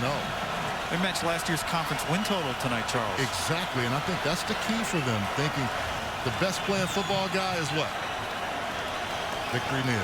Because you know the game is over at the end of the game. Back-to-back wins. They haven't done that since 2014. Wow. But an impressive win last week over Air Force. Brent Brennan's team got challenged, no doubt, by Dana Gonzalez's Lobos. They tied the game at 21. Then San Jose State with Nick Starkel a little bit hampered, but he's got a home, there's no doubt. Career high 5 touchdowns for the 2-time graduate transferred for the first time in over 30 years. San Jose State has started a season 2-0. Partner, we're going to have some fun this year. I'm looking forward to it. Great win for San Jose State. I'm sure we'll see more from New Mexico. On this Halloween night, thanks for hanging with us for our whole crew. Brian Woodruff, Mark Vittorio, Charles Arbuckle. This is Guy Haberman saying stay tuned. Let's get you out to Nevada at UNLV right now.